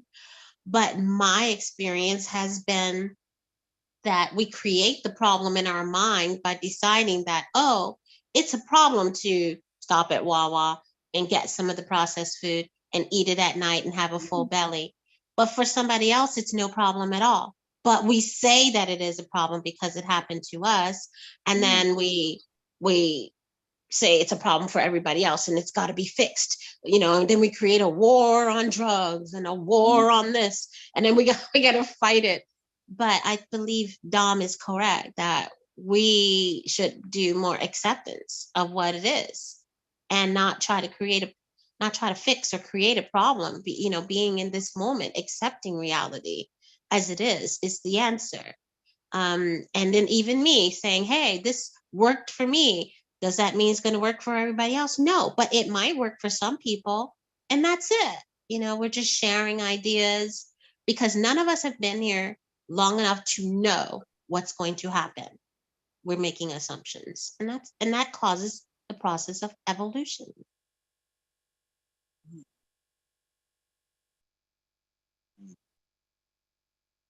So there's a lot of activism going on, and from different groups holding on to different ideas. So they have different ways of getting the word out. Hmm. If I could share, guys, Hmm. we there used to be different, and there still is tribes that once they were only a certain size, they would stay in a certain area on the earth and near bodies of water. And once the tribe started to grow a little bit, they would know they would have to migrate. It's like getting a bigger house. We have decided, whether us or our forefathers, but we confirm it by being like blemishes in certain parts of the earth. The earth itself is too mass for individual, let alone a group of people. I don't think even collectively human race could ever really harm the earth. But if they would know enough to migrate to different areas. But what happens is we're polluting the same places where we pee and eat. And that's the issue. It's not the earth itself. And I heard you say, Don, yes, acceptance, allowance, tolerating usually comes from, and it can be maintained once a person observes it. Then once a person observes it, then they can say, okay, is the right word to be used in this moment accepting? It's like, is this the right emotion to use in a moment where somebody's getting me really angry or frustrated or sad or happy? That is usually when you're the observer from within. Unfortunately, for myself, and then when I make my own speculation outside, it doesn't always work that way. So I'm always trying to learn. And a lot of times learning means I can't put my hands back on the stove again. I don't really need somebody else to drive my bus, let alone be over me. That's my story. But once we start living close together, then we become other people's stories. I'm not an island by myself. And if I was, I'd be interdependent with the island. This is why when I have conversation, I try to very generalize. Because if it's going to be just about me, I don't need to even be here then. I can have that conversation with myself. But I get a lot of people, they're looking, because that's where a lot of the dogmas have played roles, where they want this group mentality, this Borg mentality. Well, I don't trust myself to know that what I'm doing is healthy or not healthy. But if I hang around a whole bunch of other people, therefore, then it must be right. Well, can a billion Muslims be misled? Sure, they can. Can 100 million people that believe in flat Earth or globe be misled? Sure, you can. But the only way, and let alone be led. But you should be able to still question it. It's something that more times now we do it in moments, which is great. But a lot of people feel as though, what do you mean? I'm allowed to question things? Sure, you are allowed to question things. You know, I'm questioning the ideal. I'm not questioning the human race, but I can observe the human race and say, yeah, we do have a lot of things that's gone awry. Neglect is not this somebody saying, well, Dominic, I do spend a couple minutes. No, neglect means that you're sending your kids to a school that you haven't even questioned the teacher's character. That's neglect. Now, people can use the next word. Well, but I'm too busy. Well, now you're just using excuses for your justifications. People just look surprised. Oh, I didn't know he was a molester. I didn't realize my wife should have an input. Well, when did you ever think otherwise? Well, my dad, I'm like, traditions die not because people keep on doing it. Traditions die because people don't question it. You should be able to question an old inherited tradition to see if it still works today. Now, there's a lot of old traditions that are very healthy, but today we've evolved, devolved, whatever word you want to use, that we're no longer working as a group. It might look like because we're all driving cars near each other and all that, but dare not go up to a total stranger and really have a conversation. I can do that shit. But how many people can say, listen, no, Dom? Well, yes, because I'm going to dictate what I think humanity or what I perceive humanity is probably lacking. Closeness. Now, the topics, who knows? Sports, we could talk about whatever the media tells us, but you should be able to question and have discernment of what's been written in the book or what the media has.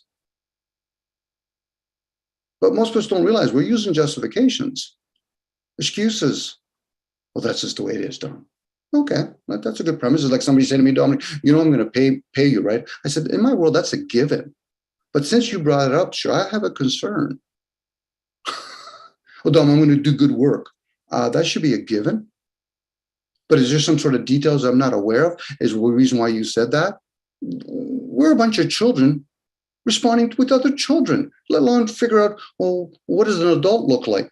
It'll be the one with the little horn on its head. It's called a unicorn. It's rare that you see one. I'm not going to excuse my behavior when I get all upset. I just get tired of saying it because I realize the only thing I could ever hope for other people is not them to hear me, is if they listen to themselves from within. Now, I could be full of crap, but once again, are you going to question me? Or are you going to question what I just said? Most people, if they saw me, they would probably don't realize they would have so many conditions. Well, he's European, or he's dark skinned, or he's rich. Oh my goodness, she's a woman that's pretty looking. You're too busy caught up in the material. What about the thoughts and the words that we have?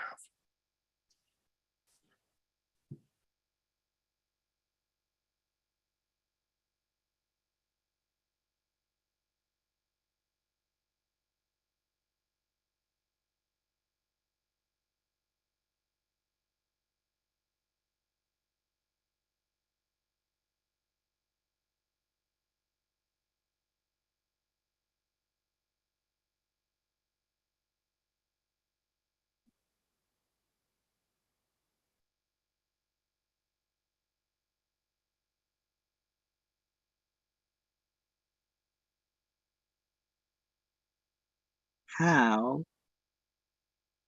do we go about questioning our traditions, our hmm, hmm, our beliefs, our values, our habits, our biases. Hmm. Why are we afraid to question? Could it cause us to go crazy?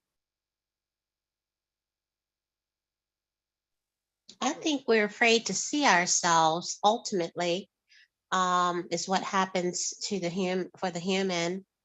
Um, but and when I say that, what I'm referring to is the egoic part of us, ourselves, not the true self that we are awakening to. But We are I afraid. We are afraid to lose ourselves. Maybe we identify ourselves as those beliefs in some way. Well, We, I think the ego is afraid to it, die. It's afraid to not be. It has some very strange beliefs about itself. The ego seems to have that program. Although I do believe the ego is necessary and very important for our evolution, it does, want to really identify as the avatar 100% only. It wants to live out this fantasy life. But I believe that we have a different purpose. There's an intelligence beyond the mind within all of us that we seem to be awakening to in our own way. And it's causing an evolution on this planet, is what it seems to be doing. And when the ego is waking up, or the human is waking up, the ego that's enjoying the fantasy here doesn't want to lose that. It feels like it's losing something. And some say it's losing itself. That's what it's afraid of. But in reality, it starts waking up and starts searching for something. And what it's searching for is what it is, the higher self, the soul. And but it's just that's how it unfolds, like a flower. oh, Mhm. The word that comes to mind for me, Don, is people don't want to become disenchanted. Because once you do, some people do it by accident, divorce, loss of somebody, and then they're trying so hard. I can relate to this in some areas of my life. You're trying to get back into the enchantment. So the ego starts off as the latchkey kid kind of ideal. Then it becomes the I have to control my life. Then it becomes I become the tyrant. That's what the ego is. The ego just needs to be coddled. It's like an animal that's been cruelly treated. It takes years to coddling that animal or making that animal trust you enough that it can really be what it is. And that's usually its role. And unfortunately, for a lot of people, they grow up around people that are very egotistical, or we glamorize people that are very egotistical, which plays a role. It's like saying, okay, what's some of the shadow self of us? Okay, let's play that. A person that's very mean, what's their shadow self? Being kind. And once we become aware of that with ourselves, because it's an individual journey, it could be gauged by the external world, yes. How is a group of people behaving? How are they interacting? How's that guy talking? Why is he a unicorn out there? What do you mean? He's the only one that's actually being a little bit upset, where everybody else is thinking, well, I can't be that way. Well, do you even have reasons to be upset? Upset. The mind, whatever that may be, I don't classify the mind and the brain as the same. The brain usually is just a program, and the mind, whatever it is, can't blame a child if it's not been able to have all the different skill sets or even be presented. So now people are just working with half of awareness or a fraction of it. But once a child or somebody starts, because we live in an age where you no longer have to go to the library and reserve a book and then sit there and read it. You can go on the internet. So we don't have niscent anymore. We can't make excuses. We all have phones in front of us. It could be used for a destructive reason, but it can also be used to become aware. And once people start becoming aware, they no longer can use what most of us do. It's called indifference. Those aren't important. To who? You know, it's like there is poverty in the world. I get it. There is greed in the world. I'm not trying to perceive it as right or wrong. But if I do, then I have to put them both under a scrutiny. Okay, so if poverty is right or wrong, how does that look like if I want to spin it? Same with greed. That's human behavior, but the human part is just one aspect of us. That's the feeling part. But what about the being part? Or have we replaced the being with this human doing all the time? Human doing, human doing. You know, Don, you said a valid point when it comes to feelings. You know, I can relate to that. I emotionally eat. That's my feelings. Is it because my feelings are developed? No, because they're underdeveloped. How would I know that? Well, I'm eating when I shouldn't have to eat. And at the same time, why do people go to a fast food restaurant? Because that's their impulse. Because convenience. They're not, people say, okay, well, how long is it going to take to cook food? How long is it going to take to, grow crops? Why'd you have to say how long? Because we're such an impulsive society now. I'm not putting the whole human race, because there's many people still trying to be farmers, hunters, and all that. But there's probably, if not, most people are teaching their kids, I want you to be the next doctor or lawyer. Okay, so what happened when we have too many doctors and lawyers? How does that help humanity's plight of not taking care of themselves? Anyway, Sorjar, I see your hand. That's good. And I have a question for Don. You mentioned, it's quite interesting. You mentioned things like the higher self. It's interesting.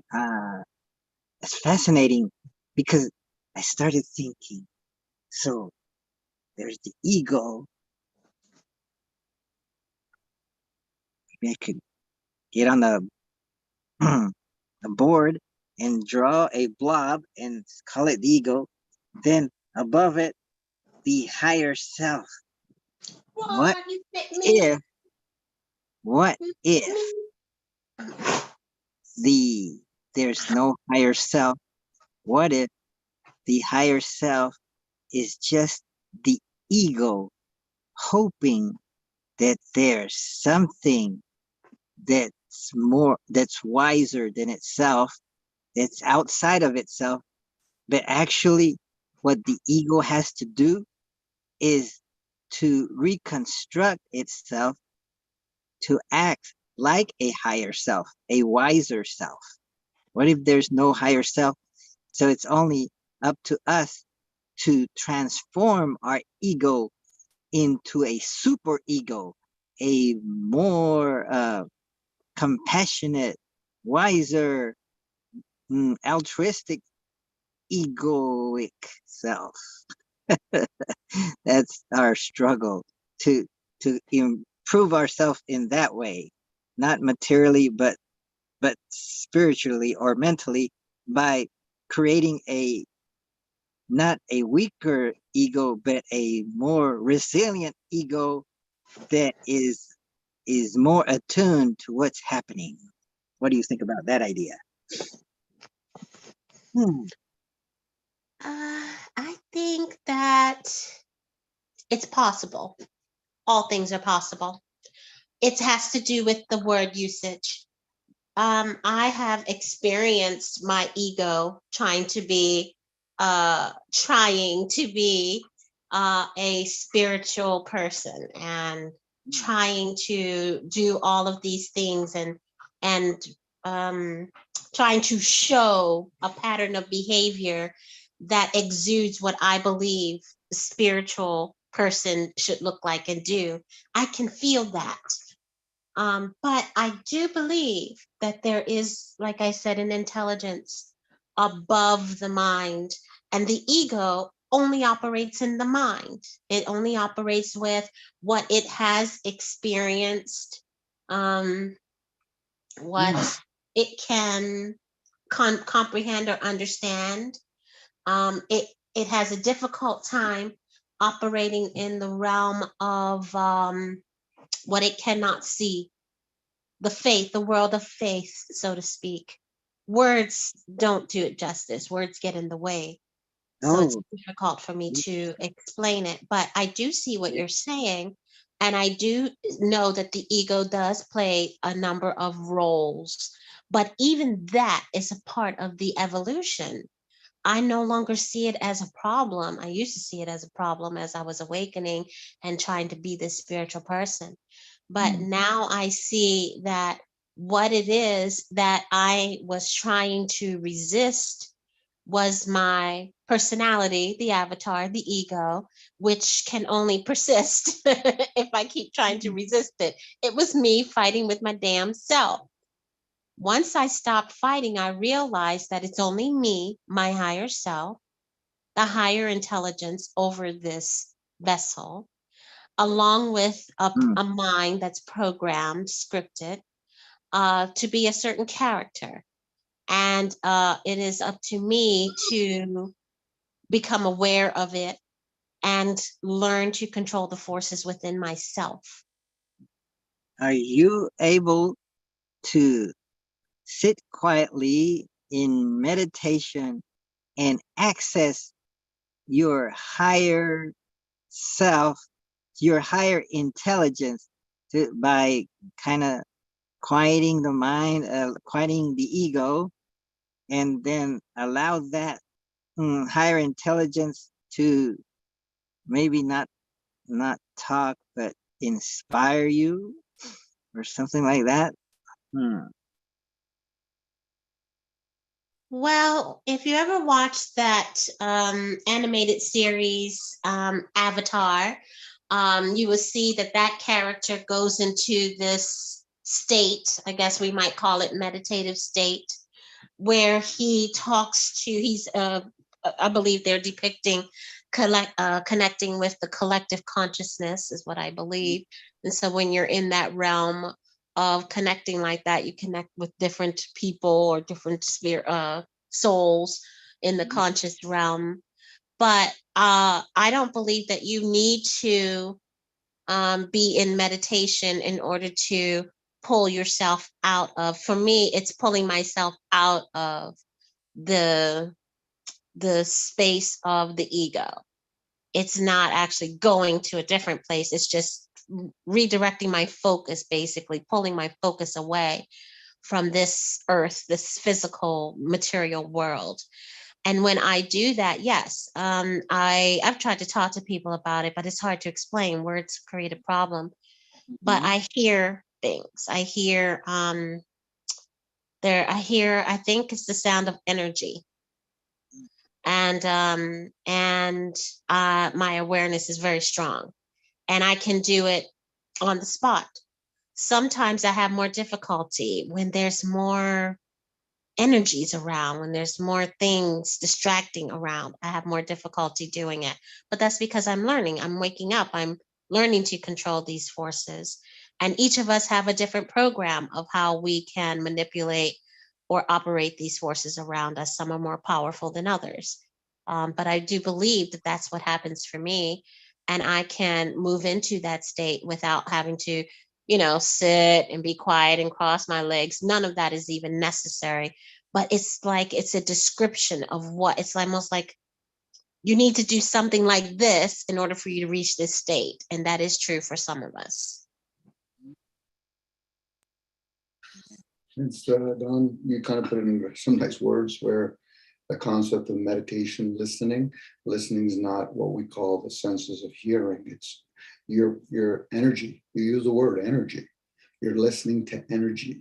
It's not like typical where, your ears literally, and some people can do it constantly. And then their ego, once it knows its place, works with it. It's just that some people think that one should be conquered. No, one just needs to get into a state of silence and peace. Even the mind is its own energy. And yes, there's things above the what we call the mind, but we've introduced so many other technologies such as Wi-Fi, radio frequency. A lot of times the energy called the mind can't communicate directly with the vessel. And this is where the ego has to be that much more quieter to try to listen to it. Even the ego itself has its own energy. You know, I think you said earlier, you're asking, Jaro, you work with the computer has an app on it or a bunch of apps. That would be like the persona of the ego. But behind it is a external hard drive or a hard drive. That's where some people might use the word higher self. We're experiencing those things. We just forgotten to observe those things, meaning like to question, okay, so where am I getting these thoughts? It's a pondering. Some people, as Don was saying, it's hard for a lot of us to put it in words. It's like asking the program to explain itself. The only thing we're going to have is it's going to have its own words. Okay, do you want it in numbers? Do you want it in colors? Do you want it in some sort of English symbols? Or you want it in Asian? And it's one of those things where once you're aware of it, and say when Don says a whole bunch of stuff, it resonates with me because something inside of me that can transform it and say you heard it in the word form, but now we'll put it in a language that it will resonate with you. Again, and then when somebody's listening from the outside, that sounds like it's just a bunch of woo-woo stuff. It could be. No different. Somebody telling me, hey, you see that thing out there? We're going to call that a car. Well, what do you mean? I said, do you see the word? Well, no. I said, so then that's woo-woo too. What do you mean? I said, because you have to condition people to associate the language to an object. That's woo-woo too, if people really want to get technical, but they've been so conditioned of being the frog in the water, they can't see while they're in the water that, oh, so I don't actually see water. No, you don't.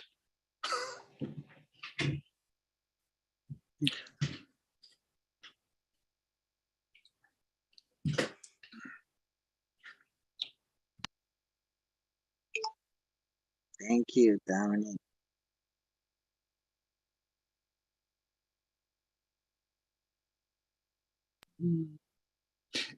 Gerald, if this was a conversation with just me or you, it would be a different kind of energy with me and Don. If it was me and Don, I already get the sense Don is a very alert human being, and she's probably a little bit more, if not a lot more, at peace with herself, where I realize you do record this, and it's like a written form. There will be other generations of people, whether it's me coming back, that if I ever come across this, I would want to be able to say it was something was talking, something was spoken or written down that I can at least apply discernment to it. If somebody just put the word Jesus across this computer screen or the word Socrates, what am I going to have a discernment for? A word? When it's put in together, then people can have discernment. For me personally, just to know of something, I've done that enough. And I'm still going to continue doing it. But I want to have the ability to apply wisdom. Mm-hmm. Yes, because there's 4 types of knowledge. There's factual knowledge. That you could become an expert in. There's conceptual knowledge. There's procedural knowledge. Yeah, that's like step by step. And there's metacognitive knowledge. The mother of all other knowledge types. Metacognitive knowledge. Meta, I think, is like above it or beyond it. Cognitive, it means that you cognize it, you understand it, and knowledge. So it houses your ability to use your procedural, conceptual, and factual knowledge in combination at any given time. So metacognition represents your ability to use previously learned knowledge to plan a strategy, be self-reflective, or understand the world around you. So metacognitive. The mother of all knowledge. Maybe it's the mother of wisdom. the ability to discern.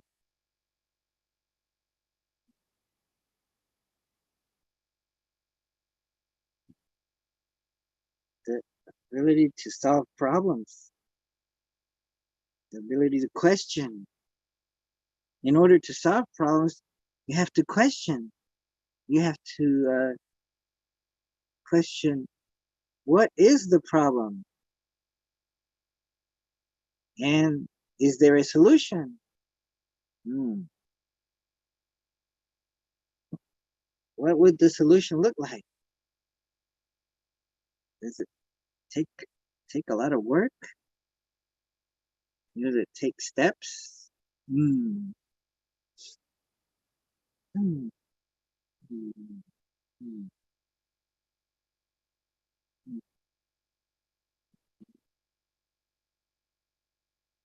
Oh.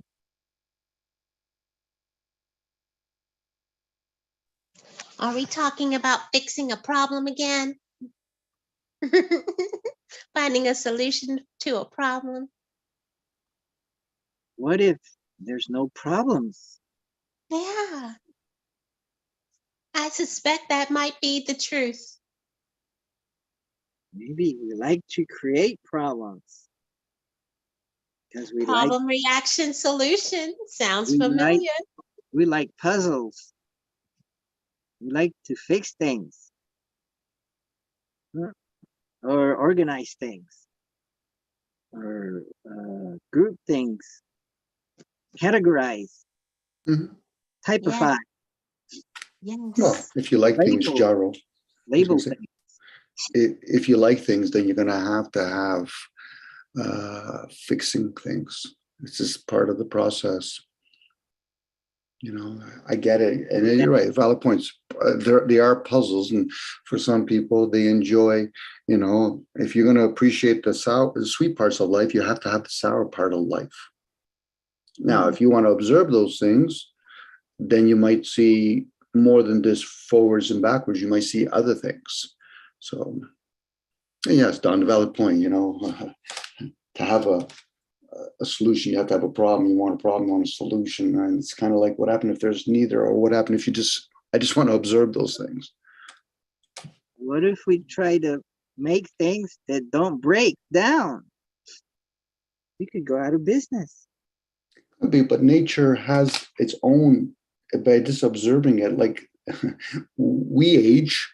So there is we'll call it a breakdown process, or getting ready so that, you know, some of us go back into seed kind of ideal. Hence, you know, having another child, or you look at a fruit, and now some of them decay back into the ground. Some of them go back into a seed so they can reproduce another of its own. Nature's a wonderful thing. If what we're doing as we're evolving is going towards that, beautiful. But it hasn't shown it yet. Maybe I'm too shallow into the program to see that maybe down the road, two cars can be in the same room and then they can reproduce another car. But it doesn't look that way right now. It looks like we're acting like aliens here. We build things or create things that doesn't work in harmony for future generation, let alone nature. I'm hoping that maybe I'm misguided in this observation, but It seems like it's a good strategy to make things that break down, because if you make things that last too long, that's bad for the environment. It's bad for the company making them, because once they sell it, then they're not gonna get bought again. it could be. But then we also have anything in nature. Like, you know, I can look at nature and see the trees. And But it then, seems go ahead. like things that are made to last cost more than things that don't last very long. So you can make things real cheap and they won't last long, but more people will buy them, and Oh, eventually you can start making them better. Yes, but Doc. okay, sorry, Don. Well, yeah, what you just described is called commerce. But I think yeah, that's how you create commerce, because if you will run out of the cycle will run itself out if you create things that last forever. But beyond the commerce, I was going to share an example of why creating a problem, and this is not universal for me in my thoughts, but creating a problem out of something actually just makes it continue, or it makes it become bigger. So as I was, leading up to moving, I reached out to a fellow that I had connected with back in November. Him and his girlfriend made friends on our community Facebook page. And, we were talking because we have businesses. And so we were talking about, forming a little unified group of small businesses where we can trust one another and use one another, to work together and build a better, environment, just a better energy in our community. Now, basically, I was in contact with these people constantly since November, talking. We never did really meet in person until I was getting ready to move, but we've been, communicating with each other.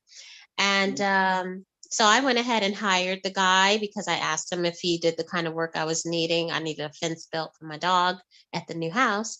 And he said, well, I need my bookkeeping and taxes done for my business. Would you be willing to do a swap? I said, okay, we could do that. I'll charge you a discount rate. And he said he would charge me a discounted rate. Well, it turned out in the end that the friendship was all an illusion. It was a ploy to get business. So basically, this couple goes on this elaborate scheme to make friends with people. At least I would believe that there's a friendship developing. But for them, it's not a friendship. It's only to gain your trust so that then you would be comfortable giving business to them where they pretend that they're going to be exchanging business opportunities with you. And then in the end, it's just one-sided. They just want your business so that you don't go about getting quotes from anybody else. They charge you, they lie about the number of hours, because if you're not there watching them, they lie about the number of hours that they spend. And then in the end, they break it open and they tell you, this is what we did to you. So that's what happened to me. I couldn't believe it. It was the stupidest, most elaborate ruse ever. Now, I could have done a couple of things because I did get taken quite a bit, 30 hours to build this little fence. It was a lie. The neighbors eventually told me that he wasn't here all those dates that he said, and I got robbed. But if I made a problem out of it, I would be fighting a war right now. I'd be in court. I'd have to track him down because he never would give me his insurance information. He ended up burning a tree on my property as well. All kinds of nonsense. I decided to withdraw my energy. Once I realized what he was, I sent a very firm letter to him. And then I let him spin himself out of, he sent me 1,000 messages, 1,000 emails. Ha ha, you got taken, you're an idiot, all this kind of stuff. It was very hurtful. But I didn't make a problem out of it because I decided that I could see that this was a person who was sick. It's clear that this person is sick. He's having issues, he and his girlfriend. And so once I could see that and I moved from anger, it brought compassion to me. I've forgiven him. I am not forgetting. I'll never use him again. And I'll tell everybody, this is what this is a thug. But at the same time, it brought peace to me. And so now when I'm telling this story, I don't have that anger emotion behind it because I've resolved within myself who I am is above all of that. I hope that makes sense.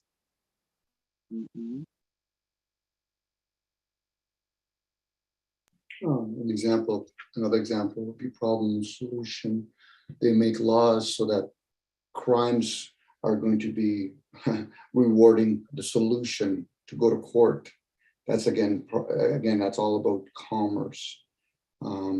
Nature does not work that way. I was going to say earlier, Jarrell, but there is things that nature does create, or whoever created it. It's constant, the sun and the moon. We have here in Canada now water, rain. It's coming here and it's overseeing a certain part of land, then it's going to move somewhere else. Humans have not even come close yet to create something that's similar. What we create is small little things. We make it bigger than it really is, and a lot of people have an agenda, and it sounds like Don got caught up in hearing somebody that has an agenda. Their problem solution affects others. They have a problem, so what's the solution? I'll take advantage of somebody else by not giving genuinely honest service, meaning that upfront. Mm. Mhm. Sorry to hear that, Don, that you got taken by thugs. Well, are they thugs? Our government situation. Yeah. Yeah, I believe you're right, Dom. Our government situation is the same thing. It's a thug. You know what I It's a mean? Like, microcosm of a macrocosm, what happened to me. yeah, it's no different if you're in an industry like, say, real estate. There is a little bit of thuggery in there. Now, people say that's just the practice we do, but there is thuggery in there. We forget what the concept of being of service to each other are. And then people will talk only about who am I going to vote for, opposed to, no, let's talk about the thuggery that's going on. And the thuggery might not even be with the politicians you vote for. The thuggery could be the person that wants to vote. I said, if you want to vote, shouldn't you be the more thorough person on understanding who you're casting your vote for? Listen to the word, casting your vote. But people will say, well, it's easy, to put an X and say, I vote for this person. Well, then you should take accountability for who you want to represent you. Mhm. But what most people do is, well, then I'll just change my vote next time. Oh, to the same party with a different character? So now the thuggery is within oneself. It just reveals us. Given the opportunity, could people rip each other off? Well, how do we not know we're not doing it now? Don works in an industry that the Federal Reserve loves. Yeah, I want you to keep account to all the money. Why? Because if we don't play with money, then why would you be doing taxes then? We're getting taxed on the money that we play with, that they create. Mm. Can't do accounting on bartering. There's people out there that are so filthy rich, they don't even play with money because they know money's dirty. It's hard to keep track of my money. I wonder where it all goes. Well, then don't have zero. Then you don't have to keep track of it anymore. Then you have different issues to deal with. How do you pay for your internet service? And then I've heard banks have gone bankrupt or something, or they need help. They've needed help, like in Silicon Valley. This way, Jaro, I'm going to share a little bit on that. A lot of countries have been forced to, whether they wanted to or not, to go to a digital system. Would Americans willingly go to a digital system if they say we're going to change it, or they give you these sad little stories, the banks are going broke? They're just trying to force people to go digital. These banks never had money. And when they do, they print them when they need them, kind of like trucking industry, just in time. So the stories you hear about, well, you're talking about a country that the Federal Reserve openly talks about, that you're $30 trillion in the hole, and they've never included military expenses and science expenses, let alone pensioners. So why would people be surprised when the media tells you 2 banks went bankrupt? When Detroit went bankrupt, it's because 26 other cities are already bankrupt on the federal level. Once again, they report this stuff to see the pulse of the humanity in America. Are they stupid enough to talk about it? Yes, because they're not questioning it. What do you mean one of our banks went bankrupt? All banks play games. That's like saying, well, we had no gold. They're going to a digital system, Gyro. And the fact that most of us already have the devices called cell phones with us, it just makes it that much more easier. But the only difference is it's going to be easier for them because they don't have to track it as much as they used to do with all the different numbers on papers. And they're going to implement a credit system to it, and also an expiry date on these digital currency that we actually earn. I opened a bank. It's not a bank. Chime. CHIME. I opened it online. Yep. All you have to do is tell your payroll manager, when you fill out that form, for direct deposit to deposit whatever percent you want to that bank, Chime. Yep. And then I get a certain amount every week. I get paid weekly, and that keeps that bank. So I have a regular bank, a brick bank that I can go to locally, but then I have this virtual bank. It doesn't exist. It only exists on the internet. It's called Chime, Right. Chime. It I could pull out money at a 7-Eleven from it. But eventually, Jaro, you're contributing, helping to remove a brick and mortar situations. Their plan is also to get rid of lawyers and doctors and accountants. Oh, think no. about Don. You could probably Gonna relate get to rid this. of Dr. Joel? Maybe, but Don probably is aware of this. If they go to a digital system, do you need accountants anymore? They're gonna get rid of Don. No, not Don. Don will probably still be around and doing her profession, but eventually the next generation you won't need an accountant traditionally with paper. It'll be all digital. It'll be some AI that will associate itself, and it will no longer be where one hand doesn't know what the other hands will do. So now if you don't pay your taxes, no problem. You lose other privileges. You can't shop for a while. They'll never get rid of Vinci. Vinci Well, is eternal. Joel's one of the few remaining people that are so hanging on to board games. I get it and I respect that. But most of the games now, unless he's going to do Vinci in a form of a video game. What's that? Joel's got a monopoly on the Vinci game. Well, he could only wish he had a game like Monopoly. You know? Or Scrabble. There's another board game. Tic-tac-toe. What happened when they start doing with the phones where you can do like projection and you can just project a screen onto the wall and you can now play a board game on the wall if they don't already have that technology. You know, we're slowly getting into a point where the technology might not necessarily need a whole bunch of us anymore in this form. You know. You only have to go to a grocery store and then hear people complain about, oh, I don't like all the checkout when you have to check out everything with money and all that. I said, but didn't you just go through the whole grocery store checking everything out off the shelf? It's funny how we have quick amnesia when it comes to one particular thing. Oh, I don't want to have a self-checkout bank. Well, everything else you're doing your own self-serving in gas.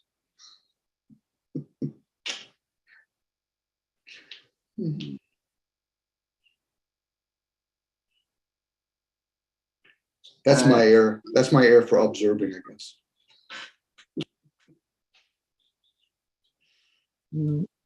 I'm having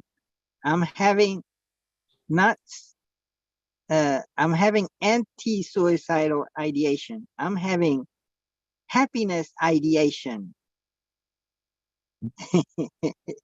Thoughts of being happy. Did I you should did, I should did go see a anyone psychiatrist.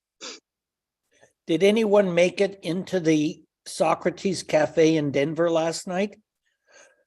No, John, I don't know. I don't know if John wants to do it anymore.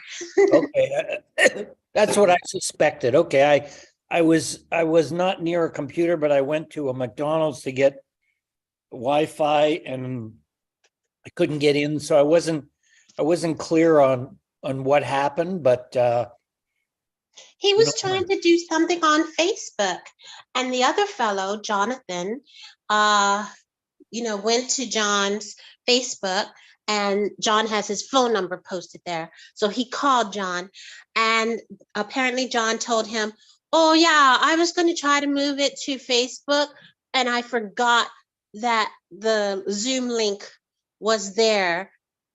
So we'll try it again tomorrow. So tonight we're supposed to be doing something different, but I don't know what it is. Sounds weird. yeah, okay, so that's that's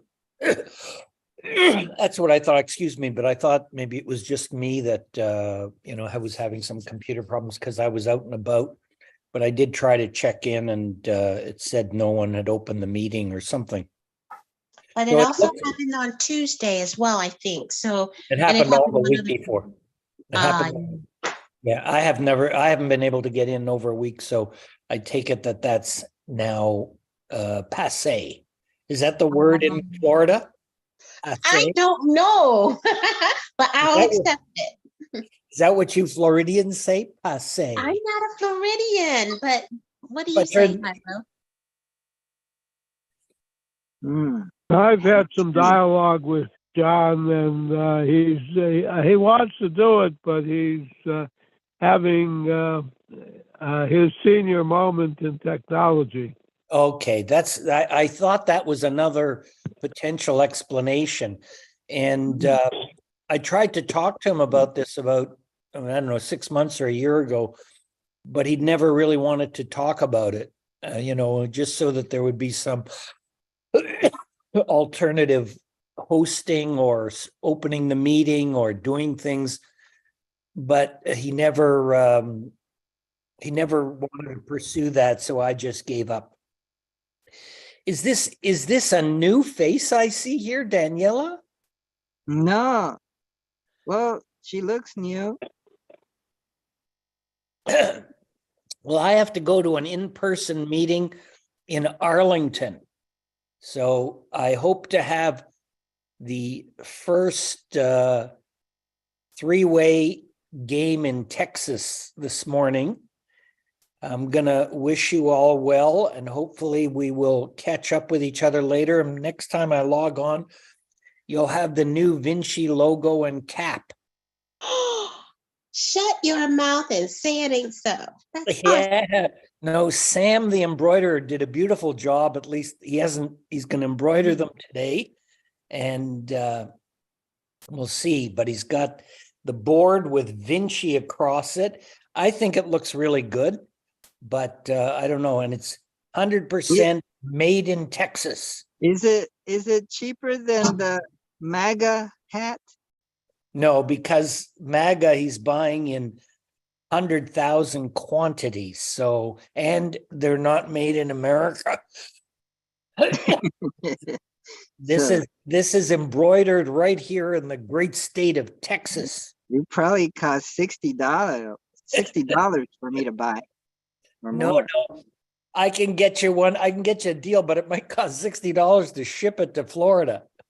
Oh. That's the problem beyond the actual production is shipping. Wow, where's it made? Made in Texas. But it shouldn't cost too much to ship. By the time you do the labor to put it in an envelope, address it, give it to a guy, gives it to another guy. Well, let me give you an example. I got a nail in my tire the other day. Okay, it's not a big deal, but it's annoying. So I go into the first tire place. They look at it. Yep, it's a nail. We can fix it. We can plug it or patch it. We go through 100 pages of paperwork. I sign it all off, and it's going to be $30 to repair it. And then after he does the paperwork, he says, well, it's actually $45 because you have to rebalance the tire. Okay, fair enough. I'll give you the $45. Then they get busy taking off the tire, off the rim. And he says, oh, we now see that the nail is in the side wall and it may not be safe to repair it. And need a new tire. So it's $145. These don't have many miles on them. So I said, well, gee, I don't have a spare tire in that car. I wonder if I can save this tire to use as a spare instead of just having that can of cream or whatever they give you with the new cars these days. And he says, oh yeah, I would use it for that, if it's only for a spare. So I said, can you send me a rim to put it on? No, we don't have those. So I decide not to not to get it repaired till I can get a rim to put it on. It wasn't leaking bad enough that it was flat. It just slow leaks. Mm. Driving around, I'm thinking, gee, do I really need, these tires have so few miles on them. I pull into a local tire shop. Guy walks up to me and says, "What's the problem?" I said, "I've got a nail in my left front tire." He says, roll the car forward. "Oh yeah, I see it. What do you want to do? Plug it?" And I said, "Yeah, okay."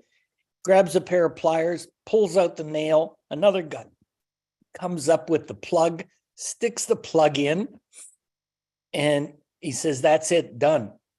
And I said, "How much do I owe you?" $10. Mm. So I don't know whether I'm going to end up with a blown out tire on the way back to Toronto, but there you have it. 150, 145, or 10. And the Where was the nail? Where was the nail? Is it on the side or right on the front of the tire? it was on the front of the tire. Then you don't have anything to worry about. It's another implication of better living through chemistry. Yeah. They have these magic polymers that's stronger than the original tire, that plug. Well, Wow. it's been 2 weeks now. Hasn't shown any sign of weakening or losing air. That's So, happened to mine, and it's been a year. well, it was closer to the edge of the tire than to the actual sidewall. Well, if you have most tires have steel belts that go around the tire that actually rise. The sidewall is thin rubber, Okay. but the actual tire now is a steel belt that can bond real well.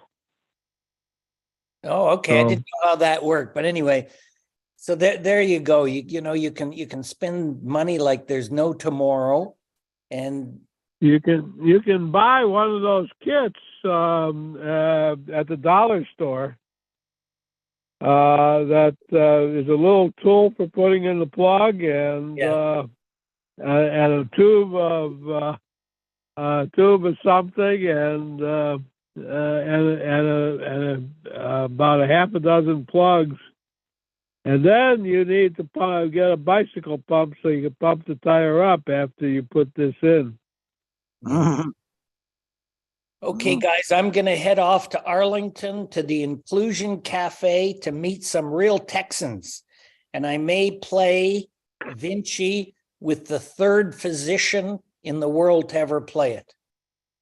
Now that you're in Texas, do you have your concealed carry permit? I don't, but I have a cowboy hat. Yeah, well, in close Texas, enough. in most parts of Texas, you can use open carry. You don't need to conceal it. So if you carry it in a holster on your hip, you're also legal. Except you can't go into Walmart.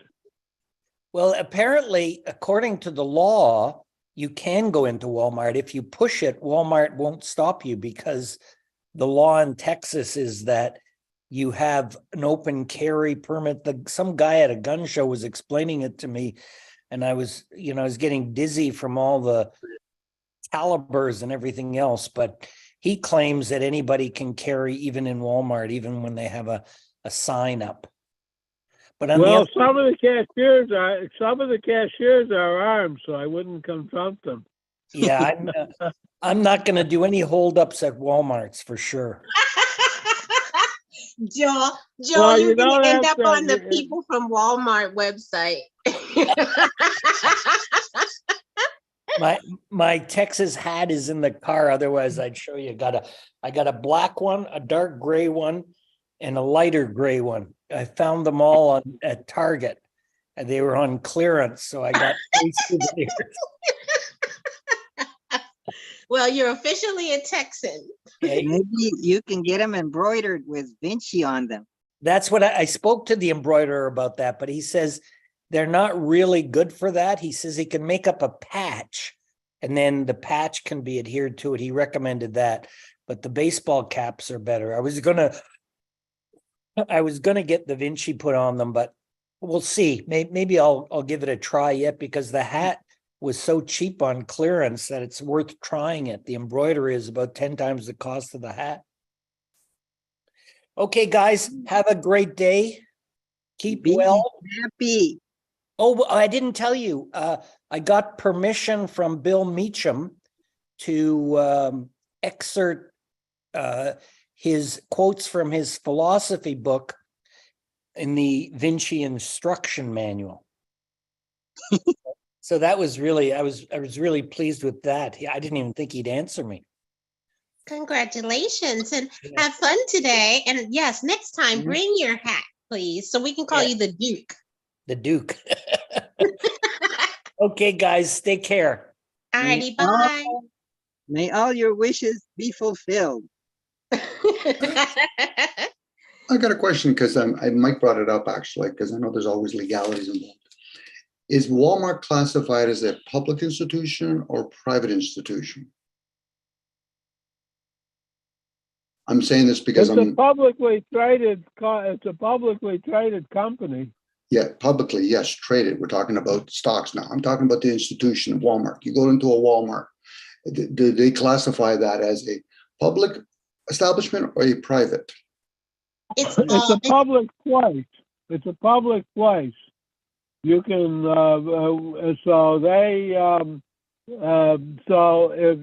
they can't discriminate against they can't discriminate against you. Is that what you mean? No. I'm talking about the institution of Walmart. Because where I'm going with this is if the state of sorry, Don, for a second. The state of Texas says you're allowed to carry firearms. There's usually technicalities. In public, opposed to private establishments, you're allowed to carry firearms. Well, Walmart is definitely a private. It's an entity. It's a corporation. It's private. Yes. Okay. Yes. However, private entities get to decide what they want to do, even though there may be a rule. For example, medical marijuana, a company can still say, we will not have, yes, users. I'm with you. Yeah. Mm-hmm. It's like when you go into Walmart, are you allowed to go shirtless? Again, that's a public rule, but can it be enforced or not enforced by a private institution? This is where when people were talking about the mask, you have a choice. But if you go into somebody else's establishment and they're playing by the rules that we want everybody that works here and comes in here to wear a mask, if not, then you don't have to come in there. This is where we have choices. But the choices should not be invaded at the private institution's cost. So bearing arms, of course, bearing arms in the Constitution literally means your arms. We're never talking about guns. But hey, that's another story. You should be able to defend yourself. I believe they can refuse you service if you have a gun. Yes. And if they refuse you service, you can't call you cannot call the police and say they refuse you service. What if they pull out their gun? Then do you refuse service? If the person pulls out the gun, you could be held. Well, you could be held. You still can't use that. You can use that gun, that weapon, and it doesn't need to be just a gun. You could use that weapon for self-protection, but if you use it aggressively, then you've committed a crime.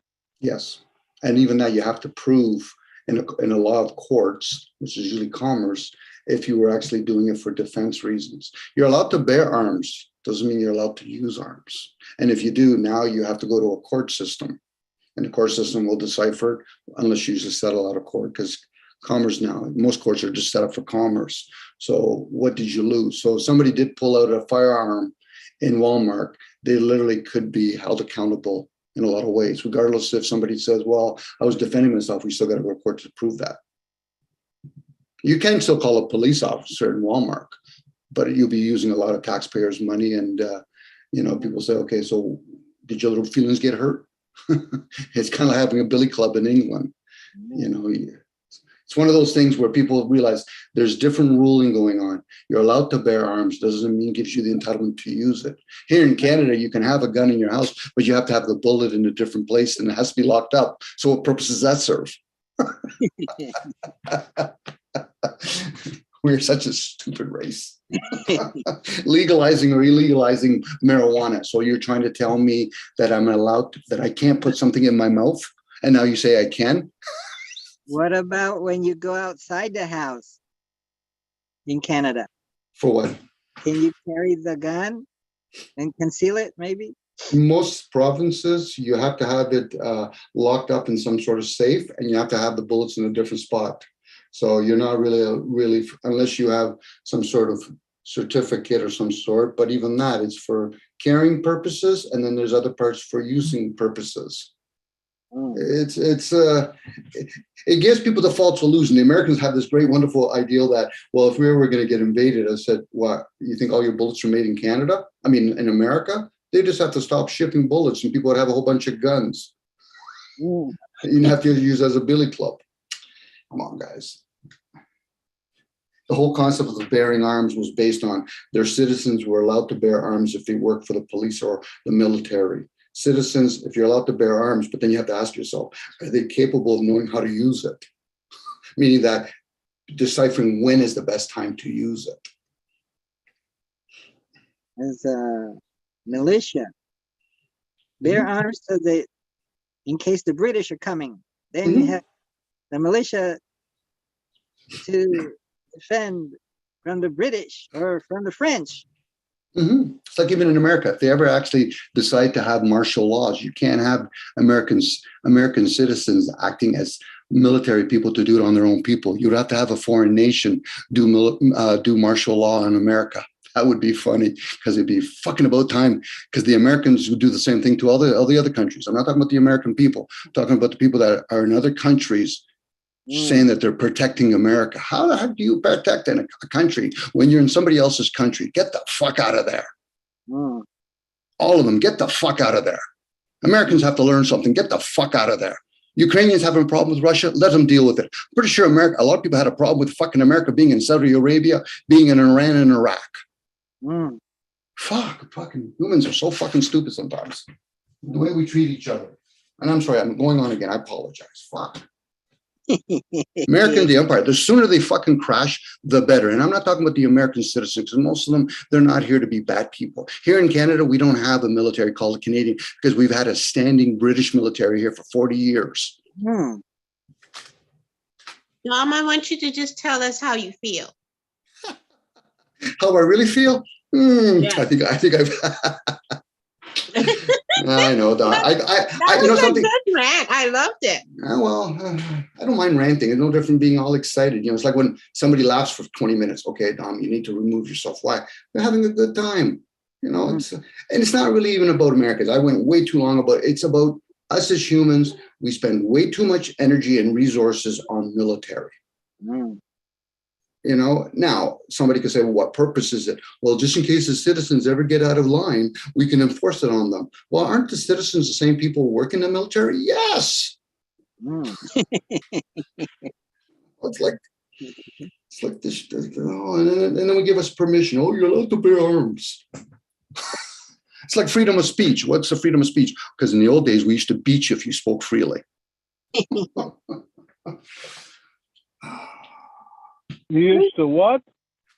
In the old days, if people used to speak publicly about certain things that they didn't agree with it, the kings or whatever, they would say, okay, who's the one that's everybody's following? Let's hang them. Let's beat them up.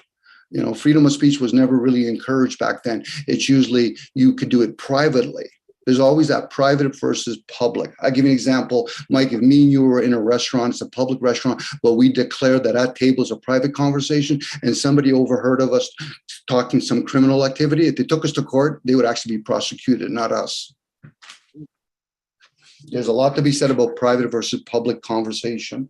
And the freedom of speech is this gives you the illusion that you can speak freely, but is anything really being done? You know, that's a very important point that many people can't even cognize right now. You try to talk about it, which is, why do you need this rule? Why do you need that? Who owns you? Nobody owns me. I make my own choices. Do you? Mhm. I don't think so, because Mhm. something or someone or a group of some people control us. They act like they own us. Mhm. That's why they're giving us these rights. Manipulation. That's another form of manipulation.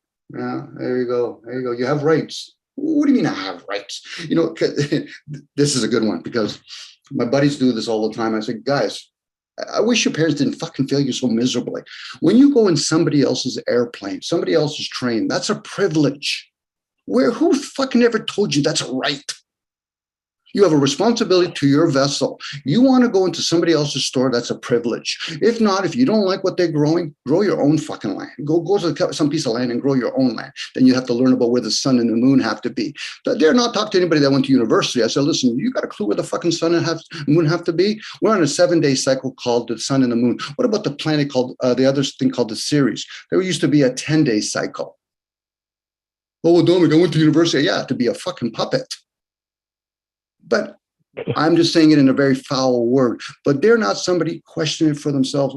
What is in Canada, for example, we have an old 200-year-old British schooling system.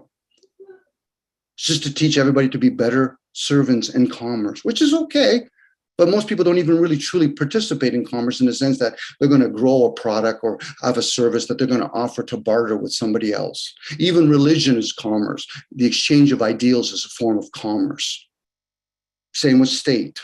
Oh, we live in a country that's democracy. No, you don't. You live in a country, in both Canada and America, we're more of a social system, where the corporations tell the governments what to do.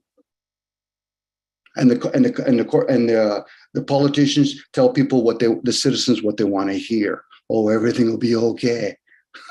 Okay, sure it will be. The government is a corporation. Yeah, I'm with you there too, Don. Yep. Mm-hmm. Same with the media. They're all corporations. Now there's humans behind it, but they make the corporation be responsible for court. Well, how do you take a corporation to court? GM, what does GM look like? Who's behind GM? Who are those people?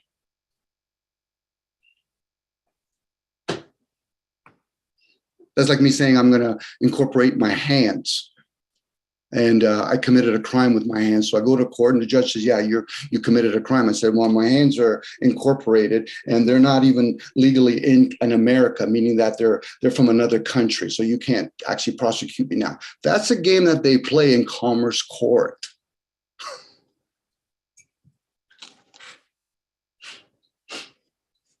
Or if you're in an American court system and they have like a little gold leaf around the American flag, now you're in martial law court. They can actually try you to death right then and there on the spot. Now, it'd be nice if people were at least aware of all that stuff. So at least we know exactly what they're participating in before doing anything.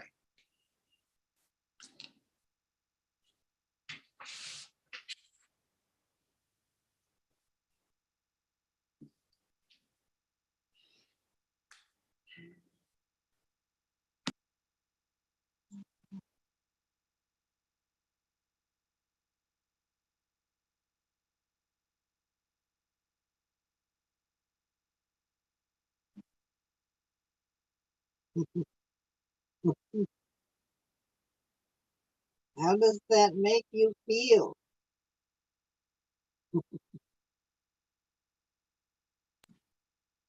Well, again, Jarrell, my biggest concern has always been the ignorance of most.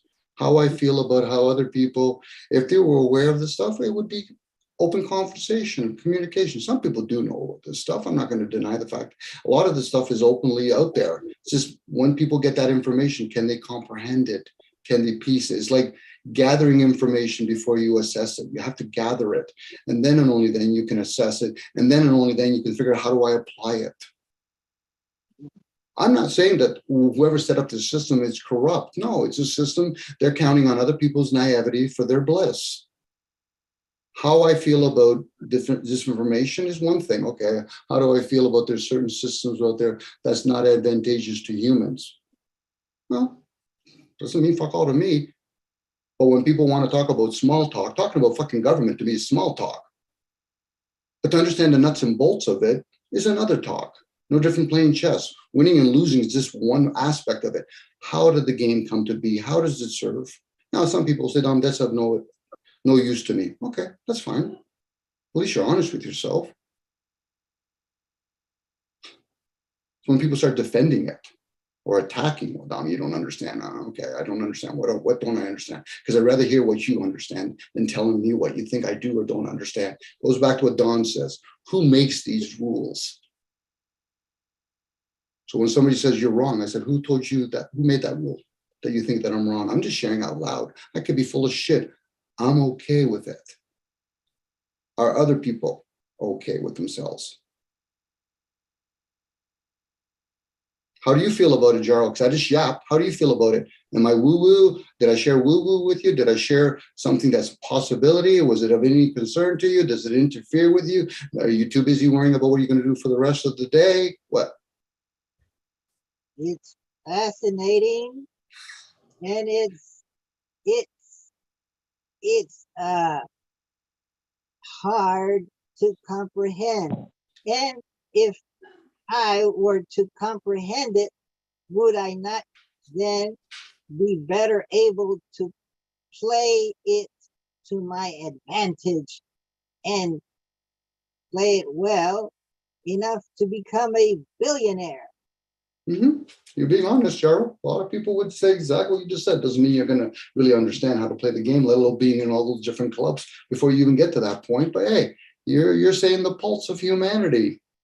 People want something for nothing. They'll spend $1 to have a chance to win $1 billion ticket. Which is fine. Which is fine. But at least you're being honest with yourself, Jarl. I'm not here to tell you it's right or wrong.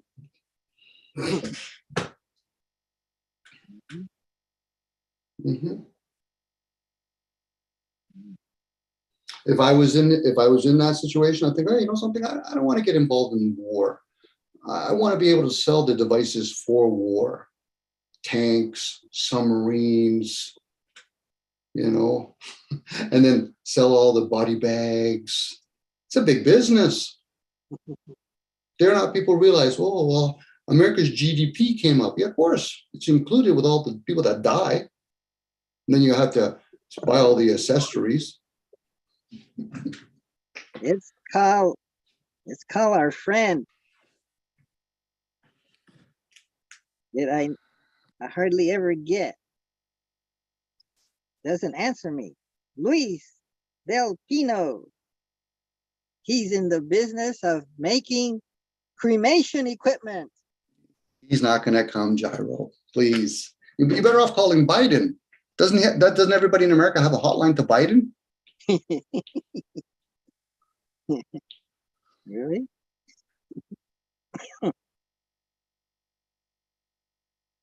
It's ringing. Ah.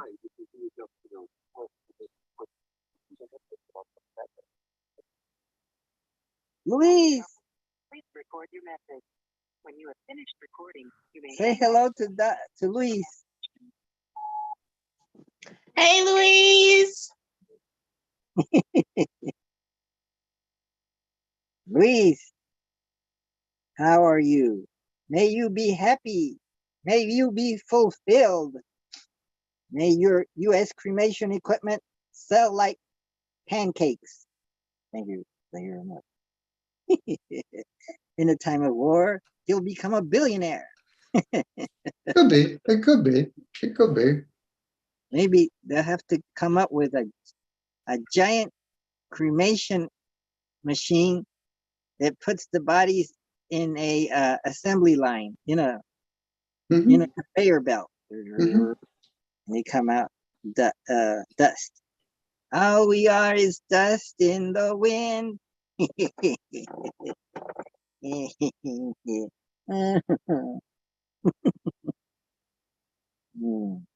Stardust. We are stardust. Wow.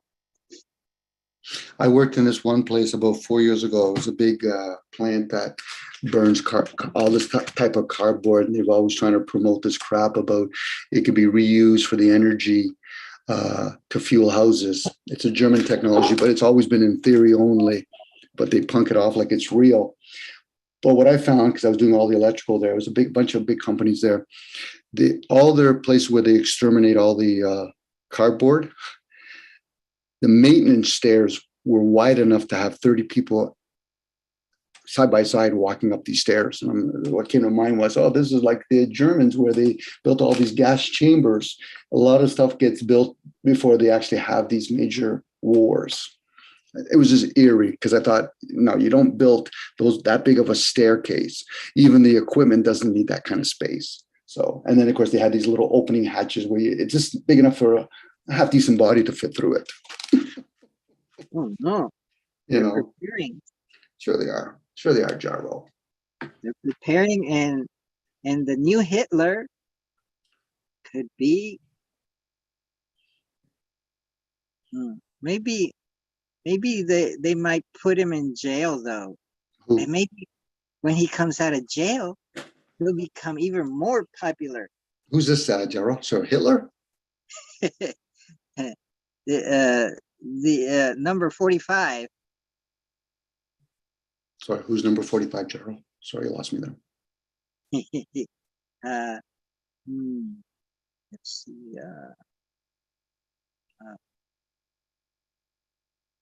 Make America great again. Yeah. When it was slavery, when it was women couldn't vote, when poverty, when the economy collapsed. At what point are we going back to America great? Because you got to remember, when these guys are talking, it's like when Trump was talking about false flag. He was trying to tell people something, to see the pulse. When a country loses a war, the other country tells them, keep waving your flags. What do you think happened after World War II? You honestly thought America and Britain won the war? If you look at all the positions in the world, they're held by Germans. In America, they're Zionists. When the 50s, that's when we were happiest. That's why the show Happy Days was so popular. 50. What are you talking about? Illusion. They give you something to believe in. There you go, So Don. that you don't see what's really happening around you. Mm-hmm. Both sides are one coin. Mm-hmm. With you, Okay, Don. one coin. And they want you to make a choice. They need you to play the game. Mm-hmm. They need your participation.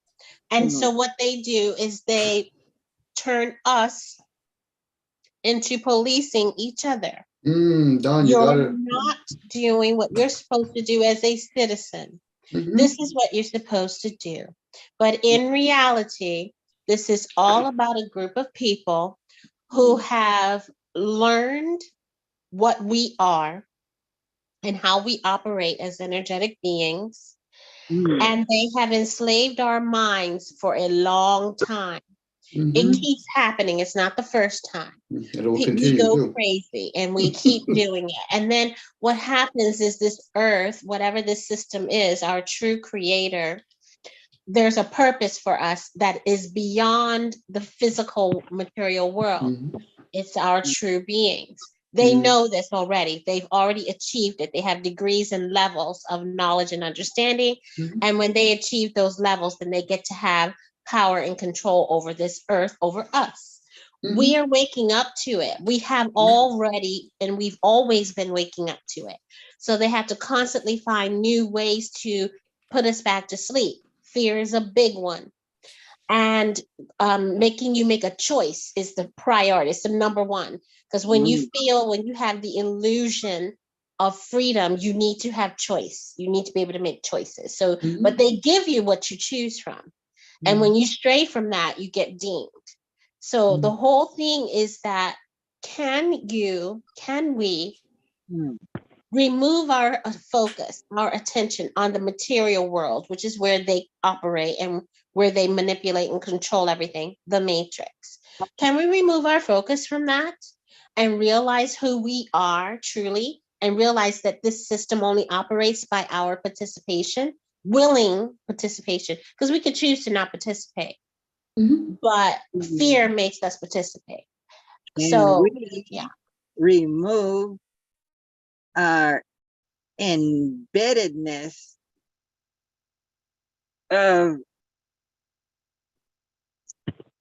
our involvement, our attachment to the material world, and elevate our consciousness to the lighter world, light, enlightenment, mind, enlight. How do we do that? Well, the metaphor, Jaro, is While at the same time being in the world and not of the world. Mhm. Jaro, if I can just quickly give a share on this, where you can either peg down the mother elephant or the child elephant. You peg down the elephant's child, the bigger part will stay. So for us, the ego gets pegged down. So there is, as Don was saying, there is energies here, and their role is to anchor this realm. If you choose to come in here, it's not personal. You choose to be anchored in this realm. It's like living in Louisiana, and they have a lot of like people houses on stilts because they realize you're living in an environment. The nature doesn't see you. It has to do its purpose. So the people that are aware here, the energies that are aware here, their sole purpose is to anchor the trees, the waters, and all that other stuff. Humans want to participate here, but you're still acting like aliens here. You don't own this, but people make it personal. Yeah, but I'm not getting my way. I said, you're not seeing other pictures. You're seeing a small picture. So it's not about controlling humans. It's about being aware that you're in a system that has rulers. If I'm in a bunch of an area where it's rulers like mafia, I could privately say, even among them, I don't like the way you guys are handling it. This and that. Okay, Dom, give us some of your input. But don't think if you're going to say that publicly, we're going to have to punish you. This is where people have this idea that, oh, well, they're trying to control us. This could be a prison. You come here to get reformed. Now, if you want to go back to your old ways, that's fine. You're just going to anchor yourself here. But if you choose that, okay, I come here, help other human beings, hopefully I help myself first, hence why people become doctors. You become a teacher for oneself first. And then if you do well enough, you can spew over a little bit and help others. Same with a physician, same with as a guru, same with a shaman, same with a crooked person. The crooked person is not bad. He's saying, I'm being the example for myself. If anybody wants to learn from me by my teaching of my example, so be it. But this ideal of trying to control is another distraction. Because if you truly are in control, then why do you go to sleep? Who functions your vessel? That's the ego playing a game. And I don't care how old you are, how think you're intelligent, who taught you how to breathe? When you eat your food, who does the processing? Well, and then they just make that quick assumption. It's the body. Well, then study the body. How does it work? What makes you move your hands? Emotion. What makes you think? Emotion. What makes you feel? Emotion. Energy in motion. What's sound? It's another effect. What is it? Emotion. But dare not get to that awareness, because then you realize, oh, I've been living in an objective realm. Interesting. Who runs this? Well, Dom, you get caught up in it. When you're in the crazy house, I'm going to use the metaphor of crazy house, and most people are taking their pills willingly or unwillingly, or aware or unaware. I got to play the game too, because the energy travels to the stronger source. If enough people believe that there's the Illuminatis out there, then that's what we're going to think. If enough people believe democracy is the way it is, that's why America's a small population, 300 million people is a small population. Dare not be 1 billion, then try to preach that democracy and republic shit. Because it's always capitalism. You got to capitalize on the system. And the sooner another empire collapses so that it can resurface itself into another country, the better. Why? Because there's usually a moment of break in between. It's like depression is an indication that your life has gone awry, and the depression, like cancer cells, is to remind you, after this, you're fucked. But this is your saving grace by being depressed, having cancer cells activated. Oh, I think I'll do chemotherapy. Okay, good luck with that shit. Chemotherapy only works on people that they misdiagnosed or they told them a story, yeah, you have cancer. And then they say shit like, well, you went into remission. Really? So let me understand that. I have cancer cells that are there to help me because my other cells can't fight off all the other things that are going on around me, whether I put it in my mouth or it's around me, such as radio frequencies and electricity and all that kind of stuff.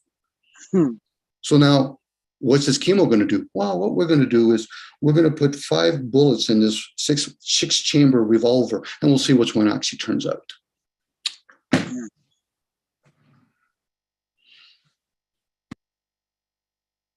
Wow. Woo.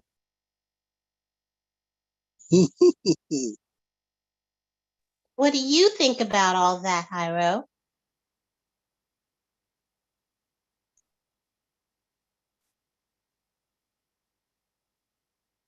It's mind-boggling.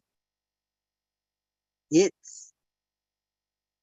sounds, what if it's beyond just imagining I'm stuck in this situation and I've been conditioned, I've been trained to react this way or that way. I've been bombarded. Who's doing all that?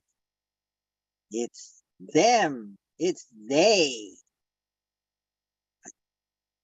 Who's they? And if I identify them, what do? Do I go shoot them down? Or do I accept them? Do I embrace them? Do I shake hands with them and say, thank you for keeping me in this situation? Because now I will liberate myself. How will I liberate myself from this situation? Is it materially? Mentally? You said it. You said the word Physically? earlier. You said the word enlightenment.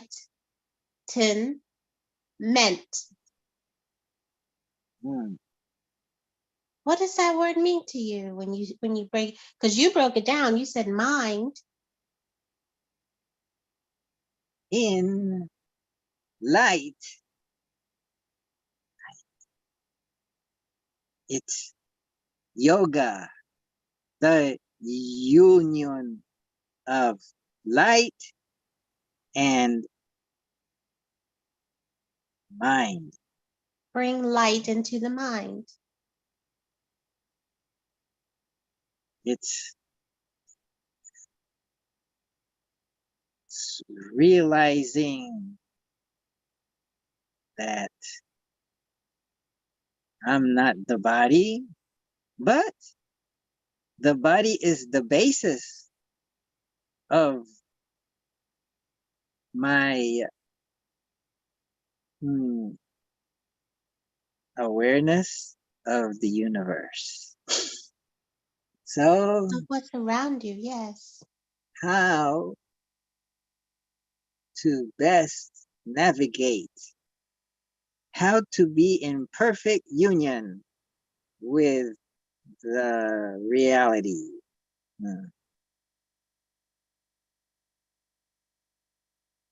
That's I think the question that we are all coming to, or one of many questions that we are all coming to see for ourselves.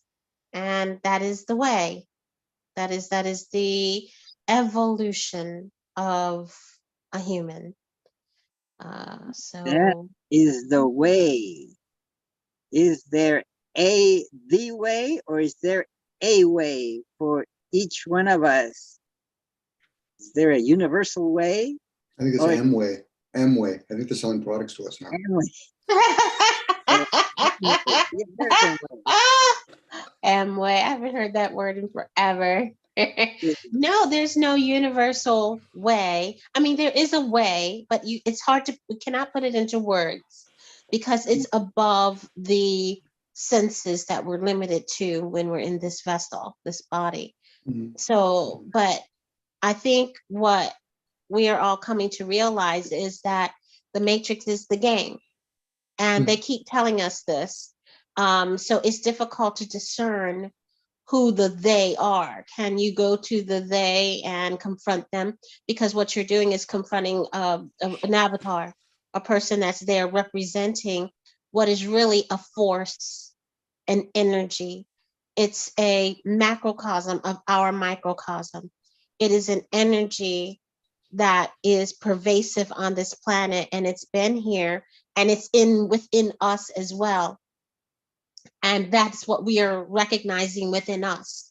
When we And begin to see inside us, we realize it's what we are seeing outside of us, and we get to choose, we start choosing differently. Once we individually make different choices, it manifests in the world because I'm no longer choosing a Trump or a Hillary Clinton. I'm not choosing any of it. I'm just not participating in that because that's not it. It's just a part of the physical world. and are they aware that we are aware of them? Could be. And are they able to tighten, Yeah. Yeah. or Could tweak be. it to try to get us to stay asleep? Are they able to sleep? Are they worried that we are awakening? And they say, no, we can't let them wake up and think clearly. We must cover the veil. We must keep them ignorant. But, you know, a lot of times we do it to ourselves. I'll give you an example, Don, by the way. Thank you for sharing, because recently I've been sharing back and forth with a whole bunch of people that are of African descent. And every so often I hear like a very old soul. And the fact that you've come out and chose to yap with us today, I already get a sense you're a very old soul.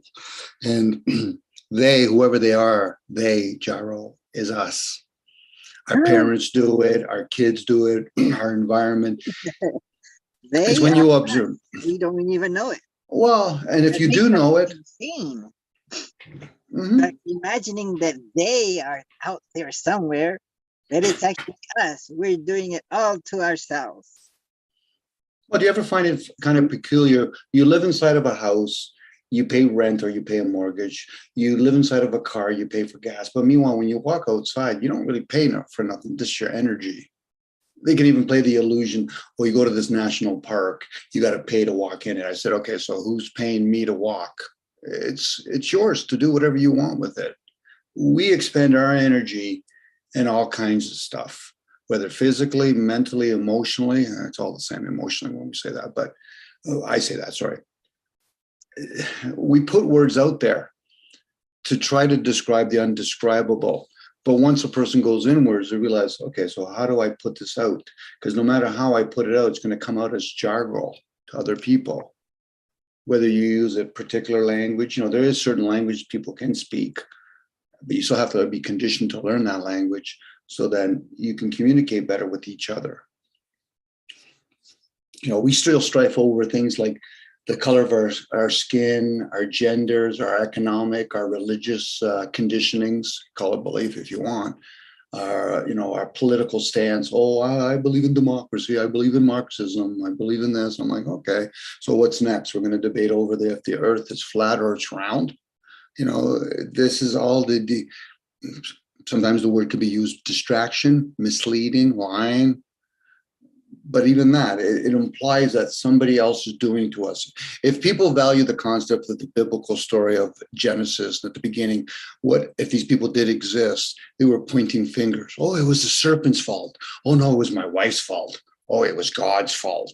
There's too much finger pointing opposed to going inwards and even stop finger pointing, just questioning things. I get upset with myself because there's a lot of projection on my part. There's a lot of shit that I still do.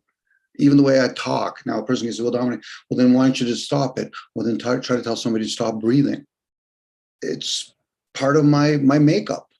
If I choose to repent, hence the word repent, is to change, I will. And then hopefully in time, I think I've shared with you, Gyro, maybe one time I'll get into a state of complete silence, peace. I'm striving for honesty. Doesn't mean I'm actually accomplishing it. Other people will say the word truth. Once I stop talking about being honest, then I might be practicing it. Same with other people. It's easy to talk about morality. And once you stop talking about it, either A, you're doing it, or as you use the word, I've given up. Well, then what else are you going to be practicing then? Being crooked, being deceitful, being indifferent? Because that's what usually happens to most people when they give up. They become indifference. To a point you have to sedate yourself. I got to work a lot. I got to smoke a lot, enough joints. I got to drink enough. I got to make sure I lose myself in some sort of crisis. Another friends of mine, all their parents has had cancer. Oh my God, I better go over there and help them. I said, did you spend time with them when they were healthy? Well, not really. So then why do you feel, I need another distraction? Oh, poor me. I can't believe what Biden's doing. Oh my goodness. When Obama was president, was he just a stick figure for Biden? Probably. But, that's conspiracy. And then they put the other word on top of it, theory. Oh my goodness, is there a bunch of people conspiring together? Probably. How do you think the system works? Oh, sorry, Don, I went on. Oh no, I didn't mean to interrupt you at all. Was that entertaining? Was that entertaining It at was least? quite entertaining. And I Thank just you. wanted to put my own quip in there and then please go back to what you were saying. I have a hard time understanding anybody believing Biden is real. I can't believe it because He's a what I am clone. He's a clone. witnessing is that this is a character that's playing a role and he's making fun of us. He's Yes. clearly making fun of us Sure he is. because he is really being an idiot. I mean, he's captured and shown all over the world that he's an idiot. He's bumbling. He's doing it on purpose. It's obvious to me. I can't understand why anybody think it's real. And then they show it everywhere. And then they show you how many people believe it and are supporting him.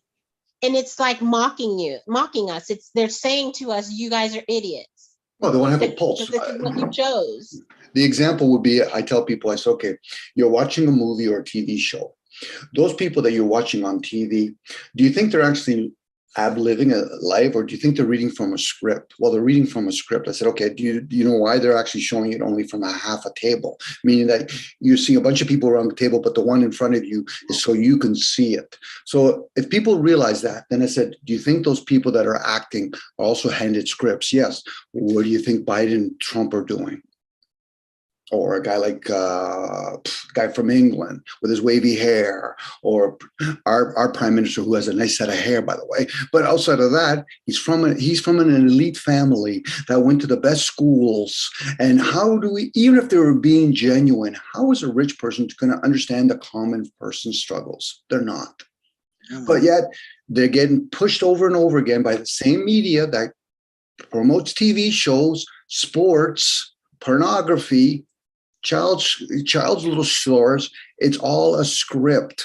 But for most people, they just want to see what is the pulse of humanity. In this case, we're going to have a thing called the pandemic, all people, and let's see how many fishes we catch. We're going to tell them to wear a mask, and how many are going to voluntarily do it. Because if we have a problem, and if most people aren't wearing a mask, then we're going to have a typical civil war, citizen war. You never hear about the elites warring. You hear about civil wars.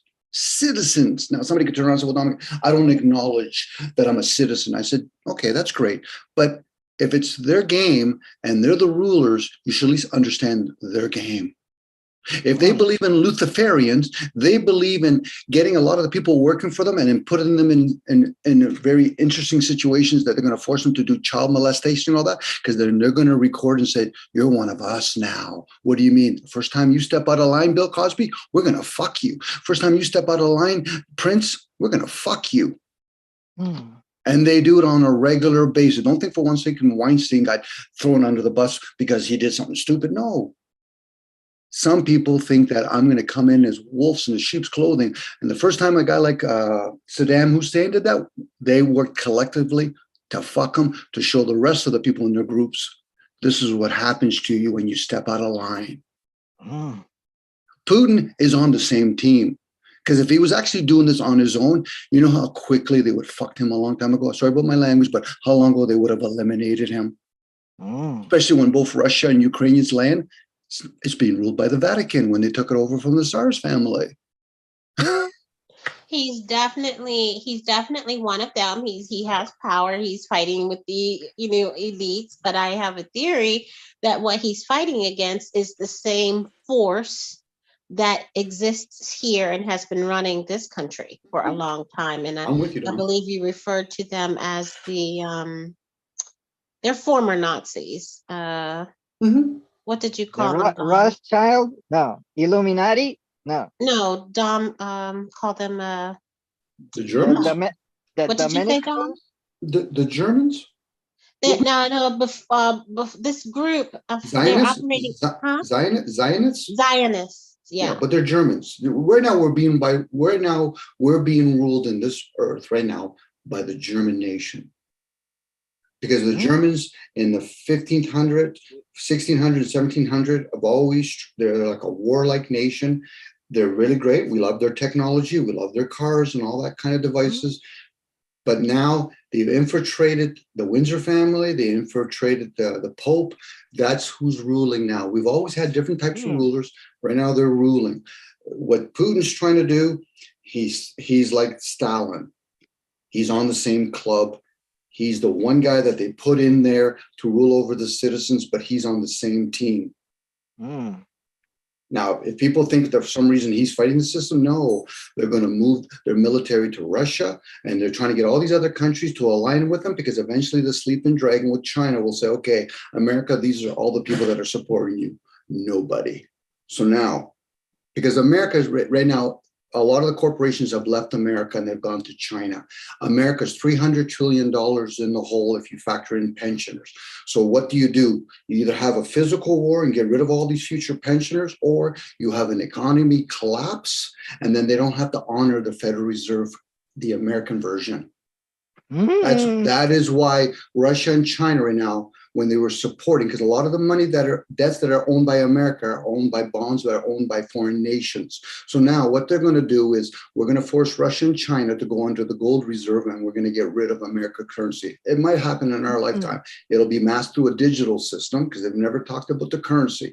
So now they've already established, they spent a lot of money on Dubai, so all the elites can live there. And then when I say elite, I'm talking about middle class, by the way. Bill Gates and Elon Musk families and Soros, they're middle class.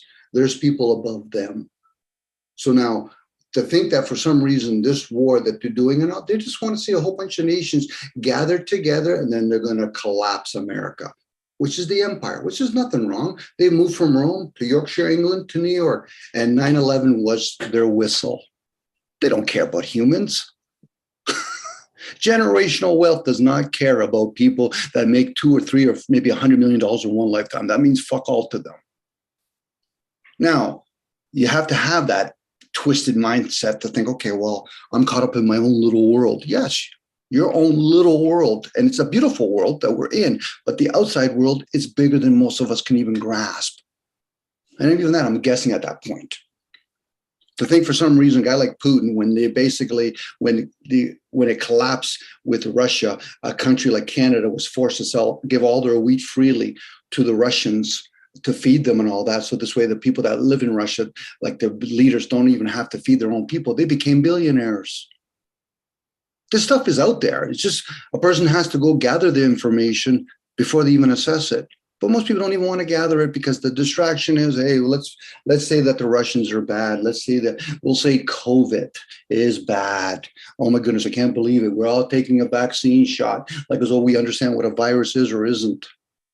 That's why when you step back and you don't attach, like you were saying earlier, Hyro, don't attach to anything, just observe.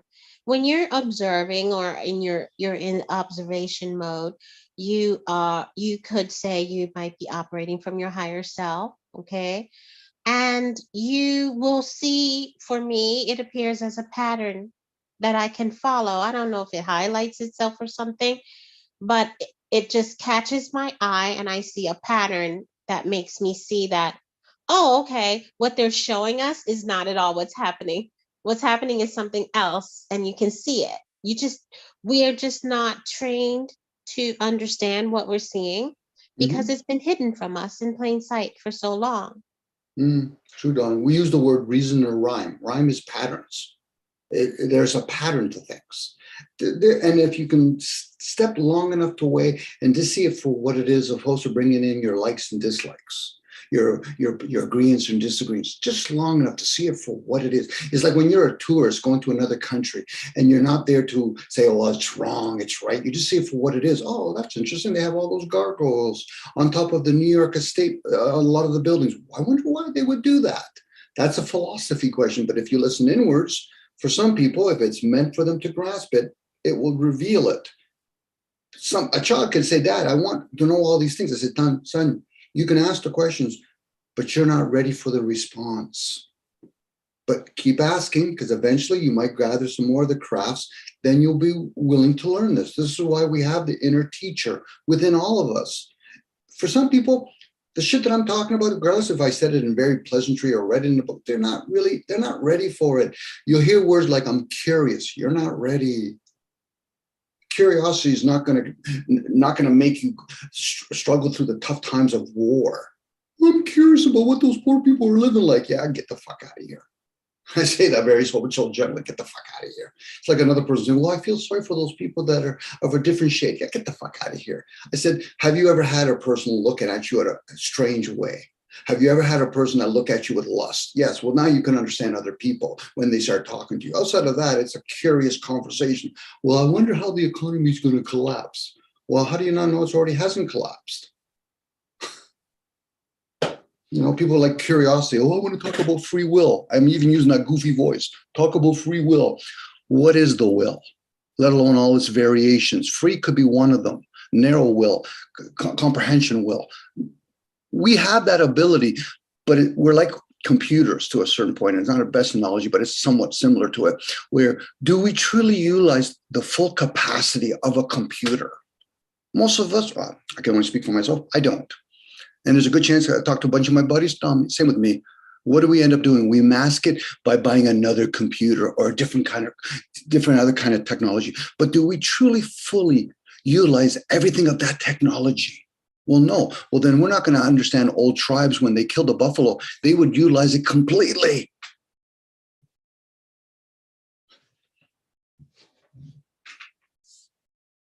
People only want to cherry pick on the economy. Sorry, Don. Cherry pick. How do I see how living in America, Canada is advantageous to me? I live under a social system. It's a form of communism. And I've said this numerous times. I've had a lot of people fucking spend a lot of fucking energy trying to debate me on this. In theory, communism is the only system that might work. The factor behind communism is it's the human aspect. All the other isms will never work. They just will never work. But communism could work in theory, but you would have to have a foreign entity rule over us because humans have never shown that we care about the collective. You know, but dog, and then they start talking about capitalism, and then they start talking about socialism. Those are all branches. The word capitalism gives it away. You live in a country that capitalizes in other countries because America by themselves cannot support themselves. If all of a sudden all the countries in the world said, let's shut down shop for 1 year, America would collapse within fucking 3 months. Because that's just how the empire works. And it's nothing personal against America. I could say the same thing if we change the name to the Roman Empire or the British Empire or Babylon. You know, and then we start trading commodities. Hey, we don't want any more of your animals. We want your servants to come work over here. What are you going to give in exchange? Well, we'll print a whole bunch of money and give it to you. Well, that doesn't do nothing for me. You gave me all this piece of paper. I just try to line it with my boats. Didn't last long. We just try to give it to a bunch of our chicken. Doesn't last long. So where do people get the ideal that you need money? Maybe you can have some of your needs fulfilled by obtaining it and then trading it for something that's of need. Wow. This is me shaking my head again, guys. It's a brief history of No, it's not a history. It, well, it's a history in a way because it cycles. It just moves Yes, around from yes, it does. country to country, family to family, or maybe there's a family lineage. Well, it does repeat itself in that term of history repeats itself, you know, and Well, it's not a bad thing. Let you know. Well, I think you're right with the blood thing because they keep showing us that too. If you've ever watched the Game of Thrones series and its spinoff, the introduction is showing a family and then the blood Mm. traveling from area to area over Ah, many years. And then it brings it to at that moment and they're just showing a scene from what was happening at that time. So it's Mm, the same force, I call it a force, energy, blood mhm. that is moving with the same purpose. mm, That's what the force is. The force has an intention, and energy has an intention. And Mm. when you focus that intention, you can see how big it can become, you know? Bloodline. Yes, Don, that's a good observation. I always found it interesting that the Game of Thrones, where there's 7 different, we'll say kingdoms or whatever, but they all always had to go to this other entity and bring gold or get gold, kind of like the Vatican, so we can actually supplement our military conquest. It's always an outside entity that everybody has to go to. Yeah. Yep. Yeah, I like that. I'm visualizing now the opening scene, the blood, yes. And, you know, people talk about liquids like blood has memory stored in it. mm, Mhm. mm. Are you already at your yoga, He's doing Michael? it. I'm I'm I'm gathering my toys and packing up to go to the yoga class. Hey, now, Joe, I got a question to ask you, okay? And this is out of humor. Do you have your spandex pants underneath your pants? Mm, mm. I just wear shorts Good for you. and a shirt. Maybe I should wear something like a spandex, something nylon-y, then I can stretch more. Or maybe I should just do yoga naked. Oh, wow. Wouldn't that be more or maybe just wear an underwear. Yeah. Hey, Don, do you remember a band in the 80s called Cameo? Yes. And they used to sing the song Word Up? Yes. And the lead singer had that big thing in front of him, on his Yeah. jock. Joe, you could probably get it would be like a hockey jock. Mm. That would be Oh, very interesting. what Well, I about will let you. these underwear? Joe, you could pull it off. Champion underwear. Maybe I Yeah, could wear those would be that. nice. Yeah, boxers are always better. Even the kind that you have there are way better than briefs, my opinion. I don't know, Joe. I think you're going to have a couple of ladies coming home with you tonight. Show them those sexy things. Woo! We're gonna see Mm, you for a week. I know Joe's going to enjoy himself. mm, mhm, You might be objectified mhm. today, Jaro, if you go in with those briefs. Yes, You're going to feel very uncomfortable, or maybe you might feel very comfortable. you might get touched, literally. Would that be Sexy. what is it when people Mm. touch each other? It's an inappropriate behavior in the office. What would that be called for in a yoga class? Mm. Is there going to be goats there? Because I know they do goats with yogas. I mean, yeah, Nope, goats nope. and yoga goats. Yeah. Goat yoga. Yeah. Mm. Yes, there's some places that do have that. What do they do with the droppings? They, I've always questioned that. What do they do with the droppings? what if they drop on you? Well, I'm talking about, right? Yeah. What The happens? when you do a certain when you're on your 4 feet, on your forearm, your arms and legs. Hmm. No, when you're doing some pose, the goats jump on you and stand Mm-hmm. on you. When you're on your knees and hands. Mm-hmm. Yes, My they wife could taught that once at poop a on farm. you. Yeah. Oh my gosh. I remember one time Judith, she taught that one of her friends had a farm and they were doing yoga with goats and all that. And I said, Jude, so what happens if the goat's on top of you and all of a sudden it decides to say, I'm going to drop a couple of things here. What do you do then? I mean, it's a question to ask, right? I'm being honest, right? It'd be different if it was a human doing it, but with them, I've seen it and I think, oh my goodness, that's, especially when they had it for kids, eh?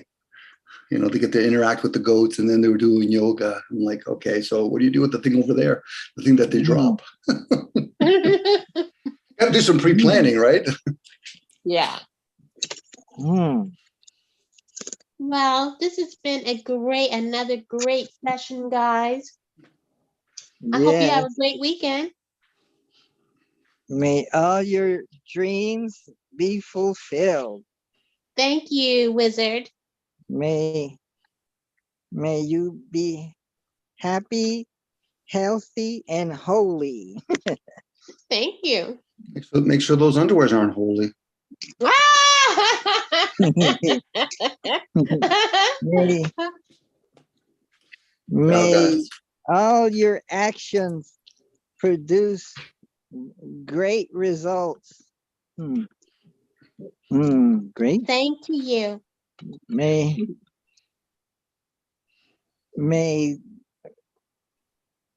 the sky pour blessings on you.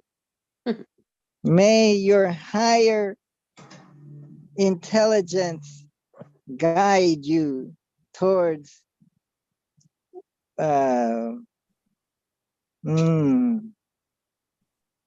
towards awakening. Oh. May All your may wishes and dreams I- come true. may you overcome your cravings for food out of emotion, or may you be aware that you may be eating for the wrong reason. Well, Jerry, you said earlier you're going to figure out the system and you become a billionaire. I'm going to hang out with you and you're going to probably buy me some nice, good food. Yes. May I become a billionaire and invite you to a fine restaurant. Are we going to invite your mother? I hope we're going to invite your mother there. And invite my mother. Yep. And I'll sit right beside her. Get that youthful energy and that wise energy near me. Mm-hmm. Now, I question agree. is, if me and Don are going to be there, are you going to be wearing those fancy underwears? Oh. Mm. Are you I going to be might have wearing, to put in my request for that. and maybe as a side, maybe leg warmers? Oh, I might have to decline on the leg warmers. You don't want to see, you don't want Gerald to be wearing leg warmers? It'll be like back in the No. 70s or 80s when they used to do I'm those gonna exercises. protest. Protest, why? I'm gonna make a problem and I'm gonna react to it and I'm gonna find a solution. Blindfolds, Leg warmers. blindfolds, Don, for you, or maybe very heavy shades might help. Ah, see, Dom has a crazy imagination. Oh, He I made do. the whole story up and I was reacting to it. Yeah. Is Dom being crazy, I am or always is crazy. he insane? I'm making shit up, and I'm crazy as Crazy Eye. There used to be a movie, and I think the guy said, "I have crazy eyes. I got crazy eyes." Life is to be explored, guys. And if I can't fully engage in being really pissed off, if I can't be totally, humorous, Exactly. once in a while I get caught up, and I appreciate you, Don. I know you know how to ground your surroundings, and I kind of got sucked up in that energy, and so I was very grateful. But there's times where it is what it is. There could be a plot going out there. I'm plotting when I'm using my imagination. Yeah, I don't think you have anything to apologize for. I feel like this environment, this little group that you guys have here is different. It's freer. Mhm. So May there can be a your little bit cuckoo going on sometimes. may your imagination be the nation. I love that word, nation. Love it, love it. Jaro, you're wiser than most people would even imagine about you. Don, I've been in groups recently that there's this constant debate going on with people. They're all trying to prove their points, that they're superior than somebody else opposed to share it. You know what I mean? Like, I get it. You know, people treat some of these things like it's a sport. There has to be a winner or loser. Well, just play the game. You know, but then that's my perception, obviously. Where other people, when I find out that they want to argue or debate, I say, well, then I'm glad you told me that. Why? Because that's not my suit. I'm not even good at it. Because I get my emotions caught up in it. And I'm like, okay, so Dominic, you're going to try to win an argument? Why? I don't own it.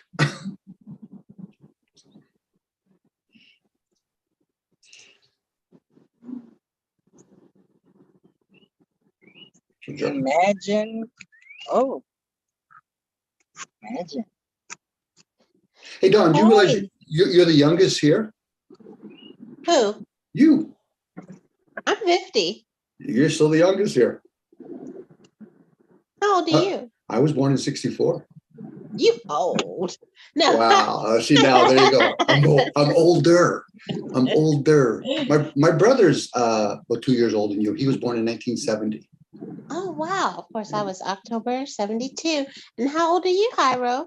He's older than I think both of us. I'm going to karaoke, and I'm going to start singing the Beatles song when I'm 64, because I'll be 64 this year. Jaro, you're so young looking. He's such a You look good for old ass damn right guy. he does. Damn right he does. In September, I'll be 64. Yeah, So he's another Virgo. I'll God. be singing that song until I'm 64, and then I'll change the lyrics and I'll change it to when I'm 74.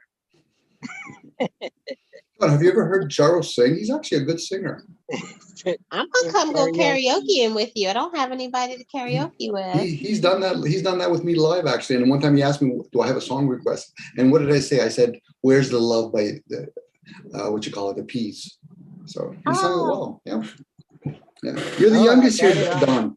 On my YouTube Wow. channel, I think. I'll have to dig it up. Hey, Jaro, are you the same age roughly as Joel? Because I think Joel's in his mid-60s too, I think. Wow, maybe he's 65. It could be, yeah. Yeah, could be, yeah. I think he might be a little older. The reason I say that is because he doesn't seem to be newly retired.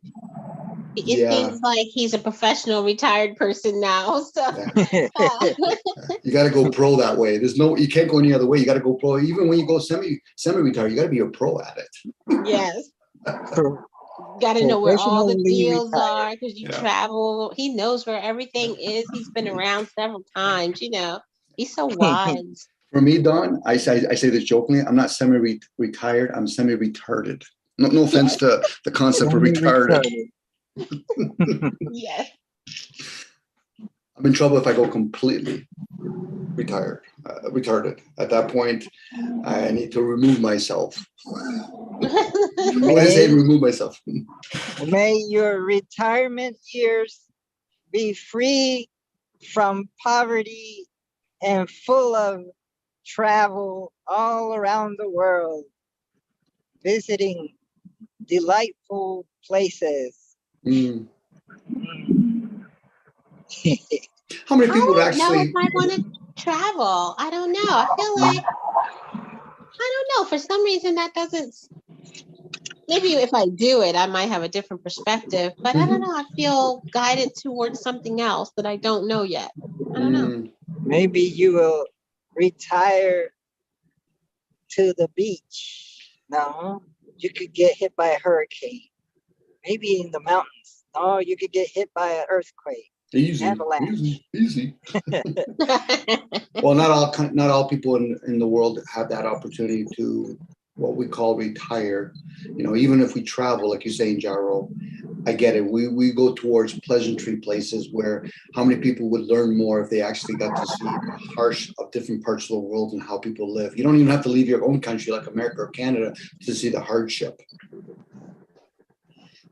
You know, again, we have it's like when a person buys a white car, now they start seeing other people with white cars. People almost have to be poor before they start seeing how poverty has existed in our own countries.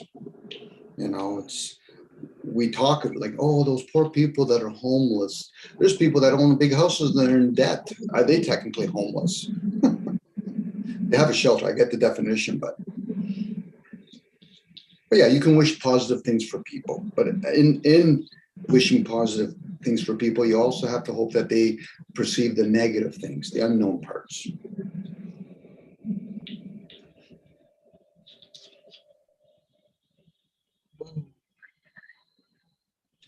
How many people go to your yoga class, by the way, Jaro? Usually 10, 20? Well, let's see. Last time there Come here, must I'll have help been you. 5. Okay, that's nice. Come here. Oh, there you go. You Oh, okay?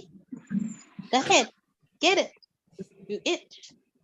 Sorry about that. I was talking to my dog. was he doing a yoga pose, Don? Because usually animals do like the stretch. I don't know what she was just doing. It was the funniest thing I've ever seen. It seemed like she had an itch. And so she was trying to stop to bite it, but she I don't know. She didn't want to stop. And so I don't know, about 5 times she stopped, tried to bite herself and turned in a circle 5 times. And then just sat down exhausted. Sorry you got to hear all of that. I meant to mute myself. No. But so no, I'll let you guys get going Yeah. and enjoy your weekend Enjoy and enjoy the your class, weekend Hyro. and the week, and may all your accounting balance. Thank you. I appreciate that. Thanks, Jaro. All right, see you guys. Bye. Ciao, guys. Ciao, Don. Ciao, Jaro. And Ciao, buddy. Have a good day, okay, Jaro? may Dominic's questions be answered, I hope not. That'll or be just maybe not. maybe not. Ciao, buddy. Have a good one. But